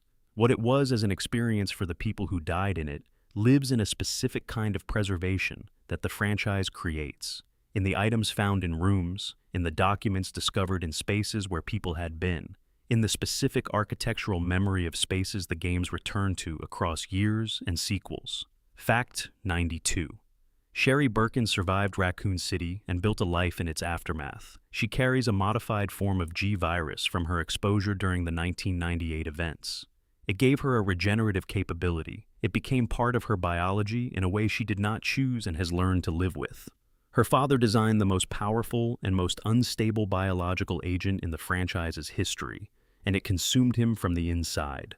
His daughter carries a version of what he made, changed by it in ways she did not consent to, functional because of it, not defined by it. She is not a redemption story for what her parents were. She is a person who found a way to keep going after the worst thing happened, carrying a physical artifact of it that she did not choose, making choices about what to do with what she is that are entirely her own. Fact 93. The BSAA, which Chris Redfield and Jill Valentine helped establish specifically to address the global bioterrorism threat that emerged from Umbrella's collapse, followed the same institutional progression the franchise documents across every organization it examines in depth. It was founded with genuine defensive purpose by people with genuine commitment to that purpose. It operated with institutional integrity in its early years. It grew into a larger organization with larger operational demands, with member states that had their own interests, with command levels increasingly distant from operational reality. By the time of Resident Evil Village, it was deploying what appeared to be bioweapons as soldiers. Chris discovered this and confronted it. The organization created to prevent another Raccoon City had begun using the tools that made Raccoon City possible. Each step along that institutional path would have seemed reasonable from inside it. Fact 94. Every major bioweapon deployed in the franchise's history traces its direct lineage back to work conducted under Umbrella's institutional umbrella, using Umbrella's resources. The T-virus is Marcus's creation. The G-virus is Birkin's development of the biological phenomenon that Lisa Trevor's captivity produced. Nemesis incorporates the NE-alpha parasite from Umbrella's European division. T. Veronica was developed within the Ashford family's Umbrella-affiliated research program. Ouroboros was built on progenitor archive data extracted from Umbrella's systems. The C-virus incorporates G-virus research that dispersed after Raccoon City. The corporation dissolved. The biology it produced continues to determine what happens in the world its dissolution left behind. Fact 95. The research data Wesker extracted from the Red Queen during the Caucasus operation did not vanish when Wesker died in the volcano. It had been copied and distributed and had moved through the world in the years between his download and his death. It fed into the C-virus development that produced Neo-Umbrella's weapons. It contributed to research programs and organizations that had acquired it through secondary channels. The Ouroboros project drew from it. The knowledge Umbrella generated over 40 years does not have a clean destruction event in the franchise's documented history. It persists in the world of the story in ways that no single operation has fully addressed. Fact 96. The franchise's most persistent character, the one who appears across more games and more years than any other, is Chris Redfield. He was a STARS member in 1998, and he was running operations in 2021. He has been living with the consequences of what Umbrella built for 23 years within the fiction. This is not a detail the franchise draws attention to directly. It is simply the shape of the character's arc when you look at it from a distance. A person who was in the Spencer Mansion in July of 1998 is still dealing with what the Spencer Mansion produced in 2021. The consequences Umbrella set in motion do not resolve. They generate new forms of themselves. The person fighting them ages. The thing he is fighting keeps producing new versions. Fact 97. The George Trevor story is not the most prominent narrative in the franchise's treatment of Umbrella, but it is one of the most complete portraits of how the institution related to the people it used and then disposed of, at the scale of a single family rather than at the scale of a corporation or a city. He was a gifted professional, engaged for his expertise. He was deceived about the nature of the project he was contributing to.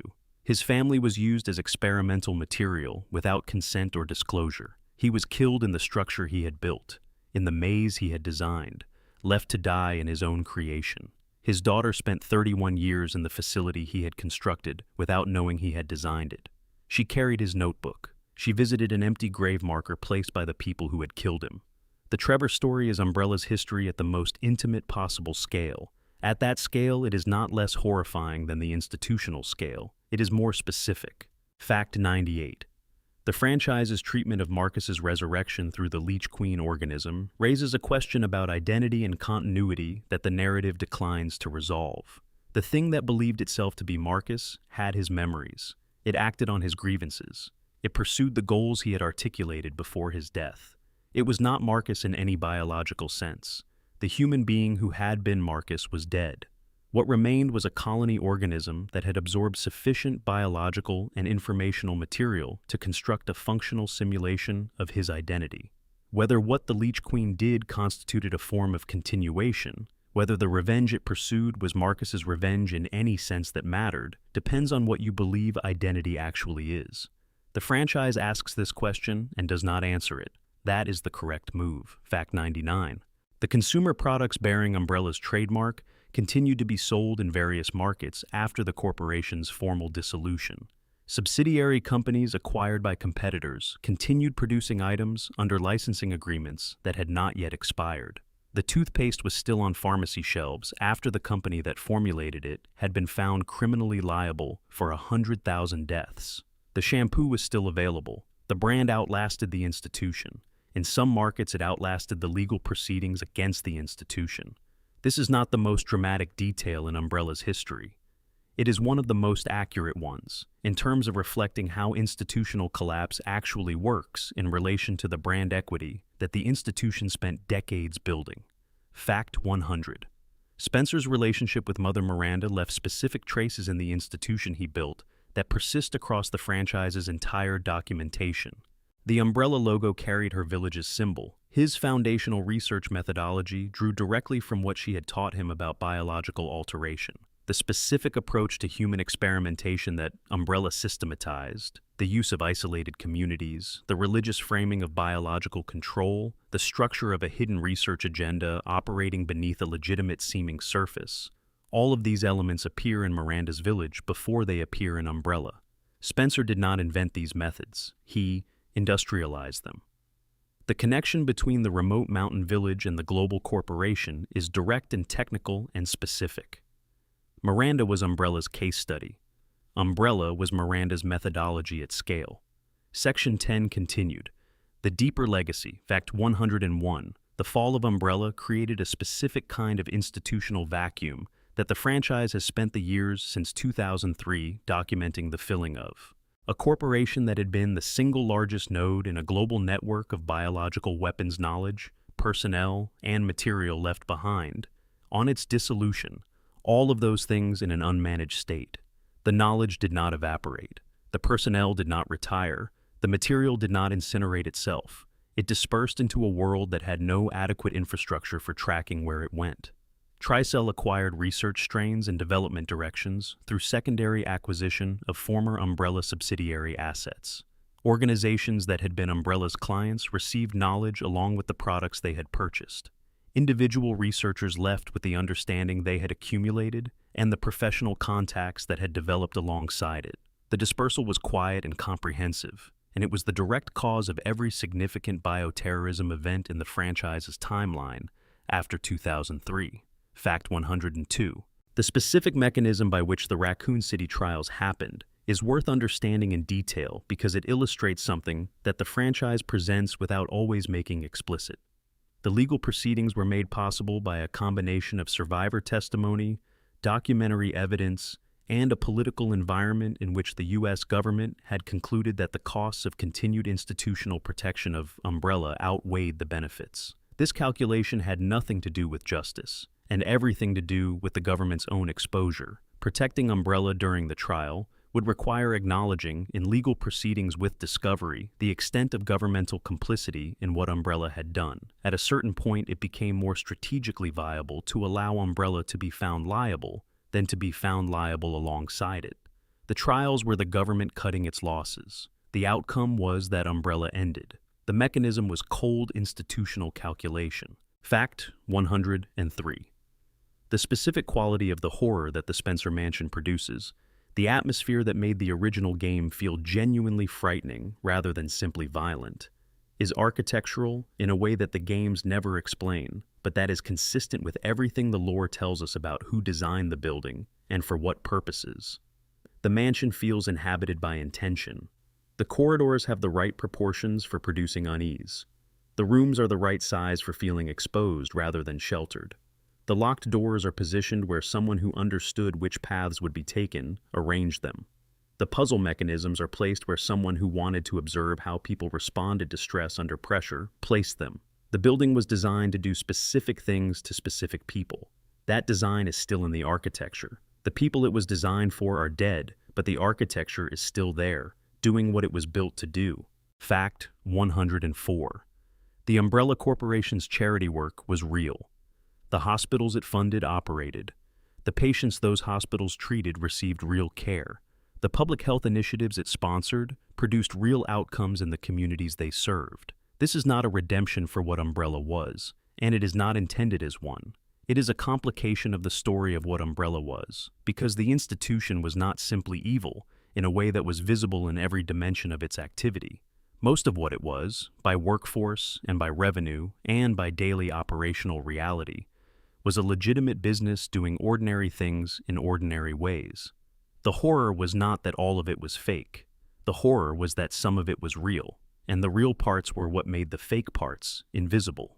Fact 105. The franchise's villains are consistent in a specific way that is more interesting than the consistency of monsters. They are rational. Wesker's plan has internal logic. Spencer's vision has internal coherence. Carla Radams's actions have causes that are comprehensible once the causes are known.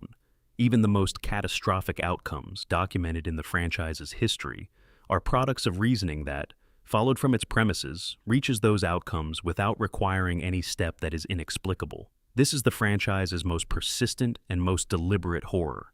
The things that happen were not accidents.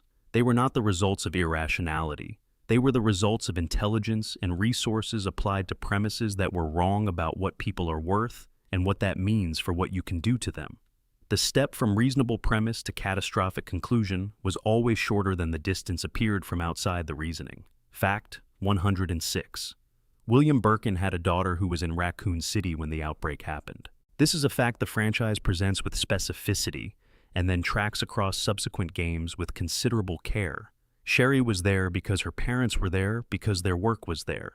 She survived because of a chain of decisions and interventions made by people who had no particular reason to help her except that they were in the same situation and decided to. The G-virus that her father made to resist being taken from him gave her a biological capability she did not consent to and has lived with ever since. The relationship between what William Birkin created and what happened to his daughter is not a moral the franchise draws explicitly. It is simply the consequence documented across multiple games, running forward from the moment in the sewer with the same inevitability that all consequences run forward from the decisions that produce them. Fact 107.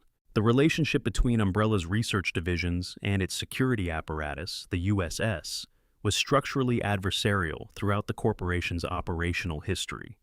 The research teams believed, with some justification, that they were the core of the organization's actual purpose, and that security existed to serve their needs. The USS personnel believed, with equal justification, that they were the ones who kept the research team's work from becoming a global crisis, and that the researchers were dangerously irresponsible people who required management. This tension was managed at senior levels through clear chains of command and clear operational mandates. At the operational level, in facilities, on projects, in the daily management of environments that were genuinely dangerous, it expressed itself as contempt and obstruction. The Birkin incident, the USS being sent to extract the G-virus from a researcher who had decided it was his, was the tension at its most explicit. The security service acting on Spencer's direction, the researcher responding with the only tool available to him that the security service had not accounted for. Fact 108. The franchise's treatment of Wesker's character development across multiple games is a portrait of what happens when the ideology you were raised inside becomes the ideology you use to justify everything you subsequently do. Wesker did not abandon Spencer's framework. He inherited it. He took the premise that most human beings were not worth the resources their existence consumed, that the future belonged to the biologically selected, and the rest were simply the generation that preceded them. And he internalized it so completely that it became the lens through which he processed every subsequent experience. He was more honest about it than Spencer had been. Spencer wrapped it in language about love for humanity and stewardship of the species. Wesker dispensed with the wrapping. He believed what Spencer had always believed. He just said it plainly. Fact 109. The franchise has been running for long enough that some of the characters who were young in 1998 are visibly aged by the time of recent games. This is not merely an observation about the art direction. It is a documentation of what it costs to spend a career in proximity to the kind of work that the franchise's protagonists do. Leon Kennedy in Resident Evil 2 is 21 years old, a rookie cop in a dying city on his first day on the job. Leon Kennedy in subsequent games is someone who has been carrying that first day, and every day since, for years. The weight is visible. The franchise shows it without explaining it, because the accumulated weight of the kind of experience these characters have is not something that requires explanation from the outside. It is visible from the outside. It is in the way they carry themselves. Fact 110. The Spencer estate where the confrontation of Resident Evil 5 takes place is a place of extreme architectural beauty in advanced decline, grand spaces, cold light through windows whose glass has not been cleaned in years, floors that have not been maintained in years, rooms full of things selected with great care that are now gathering dust. It is a portrait of a vision that has peaked and is receding. Spencer built his estate to be appropriate to the future he was planning to inaugurate. He is still in it, alone and aging, when the future arrives in the form of the thing he made to inherit it. And the thing he made to inherit it decides the inheritance is not the point. The building is still beautiful. The man inside it is still convinced that what he built matters. Both of these things are true simultaneously in the scene where Wesker finds him. Fact 111. The franchise's treatment of the progenitor virus as ancient, as something that evolved over geological timescales before any human being was aware of its existence, is a detail the games present without dwelling on, but that carries significant weight for understanding the entire project. Spencer and Marcus did not create the most dangerous biological agent in the franchise's world. They found it. It had been doing what it did, selecting and transforming, and sometimes killing, for far longer than the civilizations that eventually produced Umbrella had existed. The ambition to understand and direct this organism, to use it as an instrument of the evolutionary transformation Spencer was imagining, was an ambition to redirect something immeasurably older and more complex than the human institution, attempting the redirection. The outcomes of that attempt are documented across the franchise in considerable detail. Fact 112. The connection between what happened in Raccoon City and the individual decisions made by individual people over the preceding 30 years is traceable at every step if you follow the chain. The founding ideology producing the African expedition. The African expedition producing the progenitor virus samples. The samples producing the T-virus synthesis. The T-virus synthesis producing the need for a research facility near a city. The research facility near the city producing the water supply contamination. the water supply contamination combining with the USS deployment and the Birkin incident to produce the outbreak. Each step followed from the preceding step with the kind of logic that makes the outcome, in retrospect, feel inevitable. It was not inevitable. Each step was a decision. None of the decisions were made by people who intended to end a city. They were made by people who intended something else and were not made to account for the downstream consequences of what they were doing. Fact 113. The green herbs, the healing items, the oddly abundant medicinal plants that appear throughout the franchise's contaminated environments are one of the details that the games present as a gameplay element without fully exploring as a narrative one. Someone planted them. Umbrella cultivated them as practical medical resources for personnel working in contaminated spaces. They are evidence, in every environment where they appear, of prior human organization. Someone thought ahead, designated spaces, arranged for planting, tended what was growing. The infrastructure of care within the infrastructure of horror. The herbs are there because someone who worked in these facilities wanted to make it possible to survive getting hurt in them. That person's intentions and that person's actions are visible in the plants. The plants are still there, the person is not. Fact 114. The umbrella logo, reproduced on everything from pharmaceutical packaging to corporate letterhead to the side of the containment vehicles the USS deployed, is one of the most efficient pieces of visual storytelling in the franchise's history, precisely because of what it does not tell you. It does not tell you that the symbol was adapted from a cult in an Eastern European mountain village. It does not tell you that the colors were drawn from an aristocratic coat of arms. It does not tell you that it was placed on shampoo bottles specifically so that the shampoo bottles would insulate the biological weapons research from scrutiny. It tells you nothing except that it is a mark of institutional identity, which is what every corporate logo tells you. The nothing it tells you is the most important thing about it. Fact 115. The moment in Spencer's personal history that everything else descends from is not the founding of Umbrella and not the acquisition of the progenitor virus samples. It is the moment he first encountered Miranda's research in the mountain village and understood, with the specific quality of recognition that changes a person's direction permanently, what biological transformation looked like when it had actually been achieved. He had theorized it. He had read about the possibility of it. Then he saw the evidence of it in front of him, in the organisms that had been affected by the mold Miranda was studying, in the capabilities that infection had conferred on the survivors, in the living proof that his theoretical framework had a real-world correlate. Everything subsequent traces back to that moment of recognition. One man seeing what was possible and deciding to build a global corporation to make it possible at scale. The entire history is a consequence of that one moment of recognition. Fact 116. The franchise has produced, across its entire run, a remarkably complete picture of what it looks like when a large institution does terrible things systematically over a long period of time, viewed from inside, from outside, and from the positions of people caught in the middle with no clean way to be anywhere else. It has given us the architects of the institution, the researchers who carried out its work, the security personnel who enforced its interests, the employees who had no idea what they were participating in, the survivors of its experiments, the people who lost family to its products, and the investigators who spent their adult lives in proximity to its consequences. The picture is not simple. It is detailed and specific, and it is about something that is recognizable outside the fiction, not in the factual sense, but in the sense that the patterns it documents are patterns that are visible in the real history of institutions that do terrible things while maintaining legitimate surface activity. Fact 117. The specific form of Marcus's obsession with his own research, the quality of his relationship to his work, that persisted through the institutional pressures Spencer applied to redirect it, is one of the more human details in the franchise's characterization of its historical figures.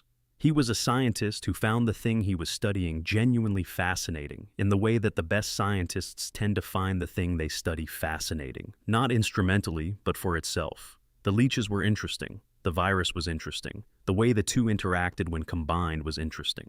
He pursued understanding because the understanding itself mattered to him, and the applications were secondary to the thing he was trying to understand. The institution that employed him wanted the applications. Spencer killed him for pursuing the understanding rather than the application. This is a specific kind of institutional violence that is not always recognized as violence. Fact 118.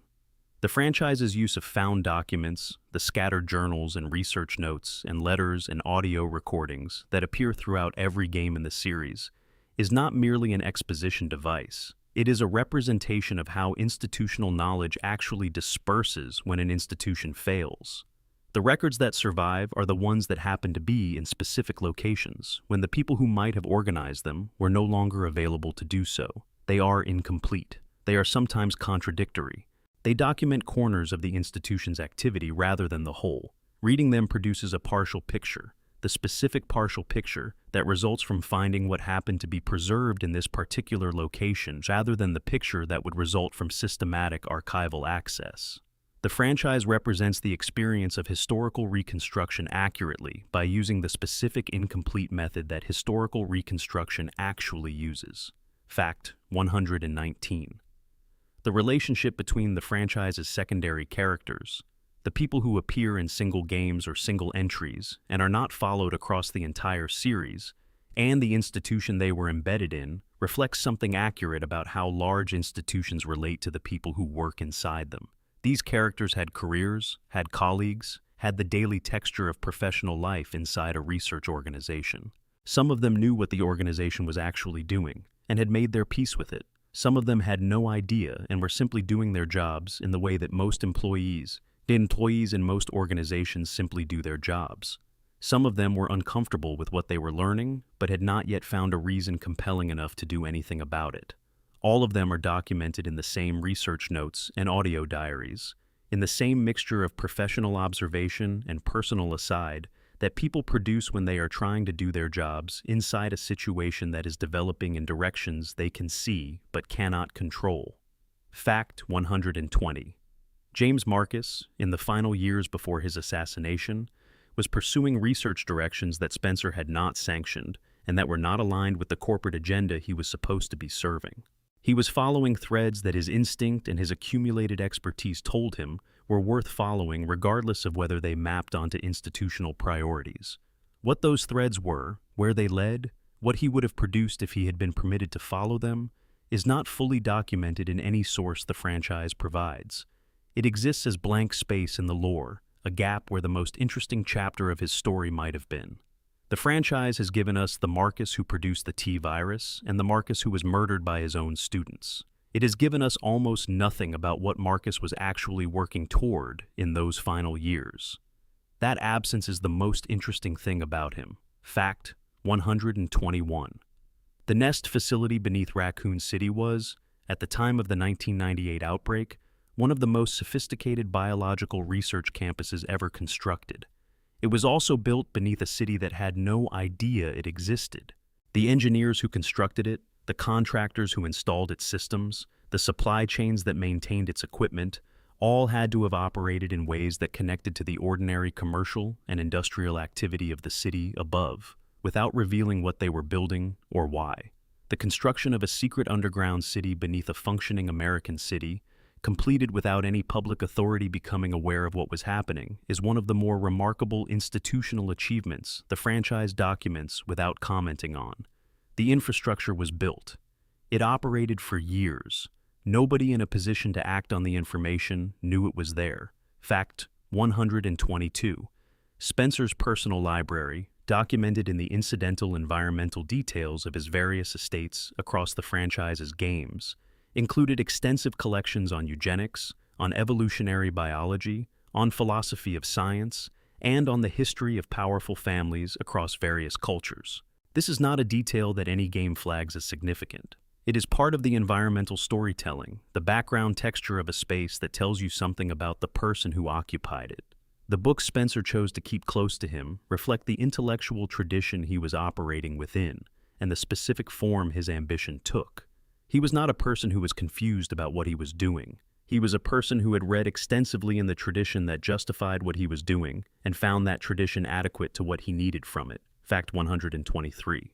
The franchise's most recurring piece of environmental design, the laboratory that has been abandoned mid-operation, the research space where the work was stopped suddenly, and the evidence of what was happening at the moment of stoppage, is still distributed across the surfaces. is a representation of institutional collapse that the franchise returns to because it is one of the most accurate representations of that collapse available. Institutions do not end cleanly. They stop in the middle of things. The things they were in the middle of are still there, half-finished, when the next people arrive. The documentation of the ongoing work is still present. The specimens are still in their containers. The notes are still on the desks. The experiment was interrupted, not concluded. This is what the aftermath of Umbrella looks like in every facility the games take the player through. Not closure, interruption. Fact 124. The specific detail that the Spencer Mansion's underground laboratory had an emergency self-destruct mechanism that could be triggered from multiple locations outside the facility is a design choice that tells you something specific about how Spencer thought about what he was building. He did not build the laboratory with the assumption that it would operate indefinitely. He built it with the assumption that it would eventually need to not exist, and he ensured that when that moment came, he would be the one to determine when and how that happened. He built the end of his most important facility into the facility itself. This is the act of someone who understands that control over the ending is as important as control over the beginning and middle, and who is not willing to leave the ending to chance or to other parties. Fact 125. The clearest statement of what Umbrella Corporation actually was does not come from any single speech or dramatic confrontation or documented moment of institutional decision-making. It comes from the accumulation of all of it together. The decision to build a laboratory under a private home. The decision to hire an architect whose family would serve as experimental subjects. The decision to hold one human being in captivity for 31 years because her biology was too useful to release. The decision to raise children for a eugenics program without informing them of what they were raised for. The decision to have a co-founder killed when his continued existence added more complexity than it added value. The decision to buy a city's government and embed in its infrastructure. The decision to deploy bioweapons into a dying civilian population and treat the deaths as data. The decision to kill facility workers to prevent testimony. Each of these was made by someone who understood their immediate context and acted on their interests within it. None required a villain doing villain things self-consciously. They required ordinary institutional logic operating inside a framework where the costs of each decision were distributed away from the people making it and toward people with no power to refuse. Umbrella is not a story about evil as a distinct category of human behavior. It is a story about what institutional logic produces when the people bearing the costs are not in the room where the decisions are made, and no mechanism exists to put them there. The horror is not that it was monstrous. The horror is that at every step, to the people building it, it made sense. And that is all 125. If you are still with me, you have spent a significant amount of time inside the history of an institution that the franchise has been building carefully across more than 2 decades. If you drifted somewhere around Section 5, somewhere in the long quiet of Lisa Trevor's story, I hope whatever found you in that drifting was gentler than what we were moving through here. This story rewards the kind of attention that slows down and stays with details. The facts that seem small, the names in the margins, the decisions documented in a single line of lore, these are often the ones that carry the most weight when you stay with them long enough to understand what they connect to. Thank you for spending this time here. If this was worth your time, please like the video. It matters more than it sounds like it should, for whether content like this reaches the people who want it. Subscribe if you are not already here. Drop a comment telling me which of these facts stayed with you, or what part of this universe you want to go through next. There is a great deal of it left to move through slowly. Rest well. Closing reflections, the pattern that persists. There is one more thing worth sitting with before we close this out completely. Something that exists across all 125 of these facts as a kind of underlying current that never quite surfaces directly. Every person who built Umbrella, every person who maintained it, every person who used its products and services and took its paychecks and spent their careers inside it, was making individual decisions. Small decisions mostly. Decisions about what to work on that day, what to document, what to sign off on, what to report upward, what to leave out of the report. None of these individual small decisions looks, in isolation, like the decision to destroy a city. None of them looks like the decision to hold a child in an underground room for 31 years. None of them looks like the decision to raise dozens of other children for an eugenics program without their knowledge. They look like ordinary professional decisions made inside an ordinary professional context by people who needed the job and wanted the career and told themselves that the things they were not personally responsible for were not things they were responsible for. This is the specific horror that the franchise has always been gesturing toward, and it is the horror that is hardest to look at directly because it is the most recognizable. Not the monsters in the hallways. Those are easier. They are visibly other. They are clearly differentiated from ordinary life by their biology and their behavior, and the fact that they are trying to kill you. The horror that is harder to look at is the ordinary professional context in which the conditions that produce those monsters were created by ordinary people making ordinary decisions inside a corporation that appeared, to almost everyone who interacted with it, entirely legitimate. Spencer was the architect of a vision. Marcus was the scientific engine. Birkin was the brilliant researcher who cared more about his work than about anything else.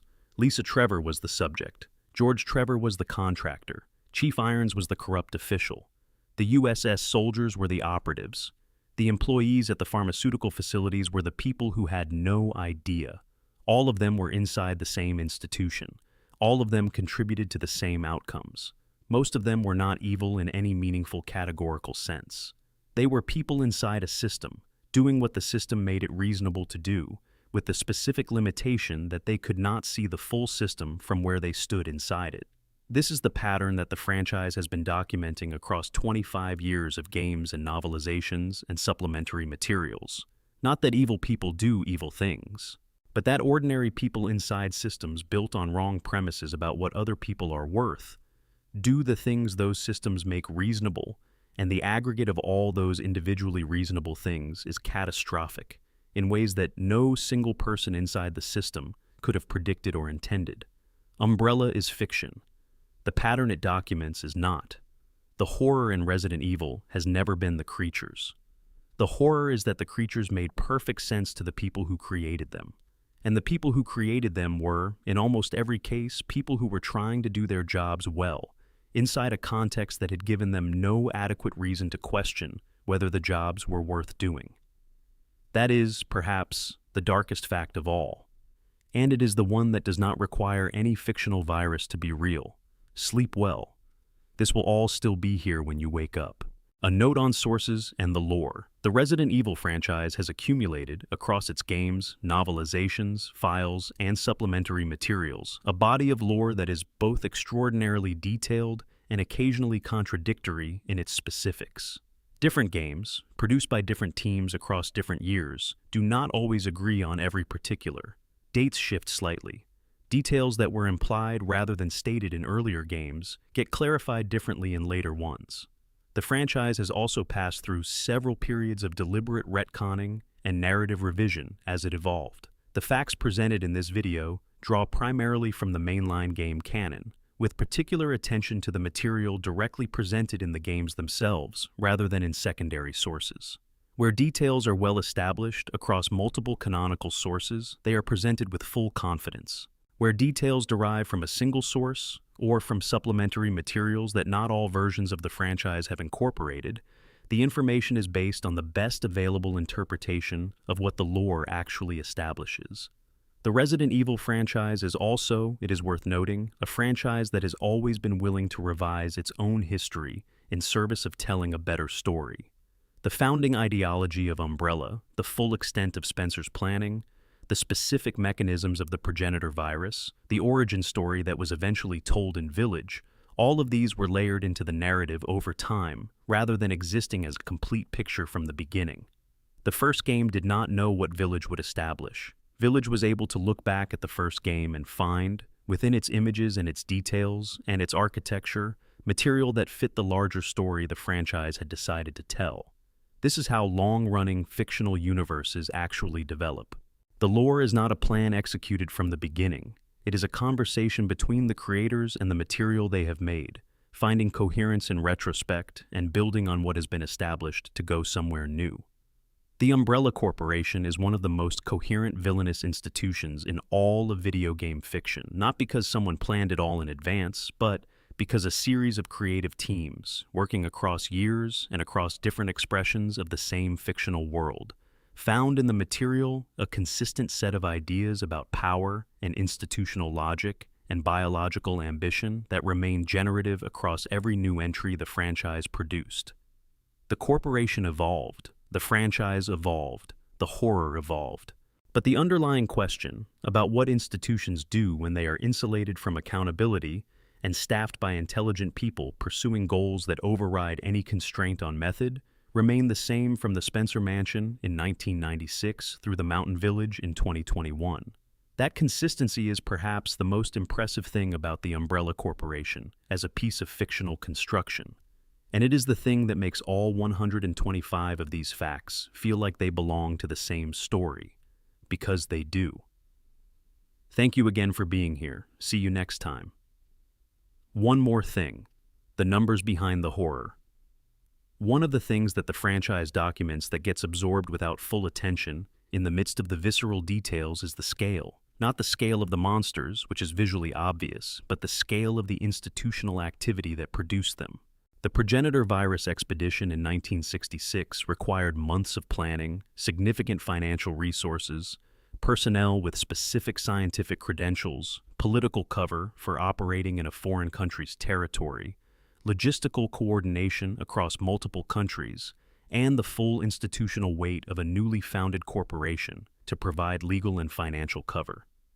This was not a small undertaking. It was a major organized operation with a substantial supporting infrastructure, all directed toward finding a flower that most people in the world had never heard of.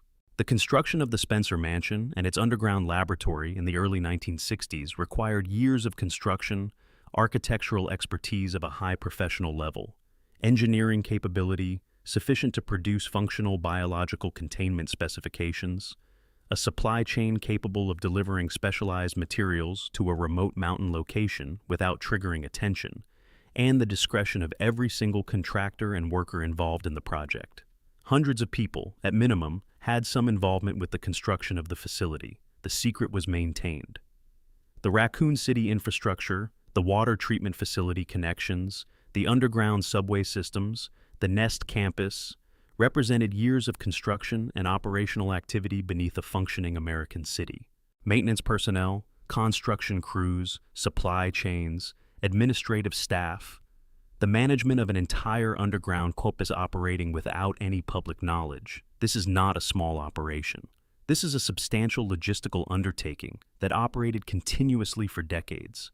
The scale of what Umbrella actually built and maintained at the operational level before any of the biological research is considered is staggering. The corporation was not a small conspiracy. It was a genuinely large institution with genuinely large institutional infrastructure, all of which had to be maintained, staffed, supplied, and kept secret simultaneously. The fact that it operated for 35 years without successful public exposure is, in its own way, one of the most impressive organizational achievements the franchise documents.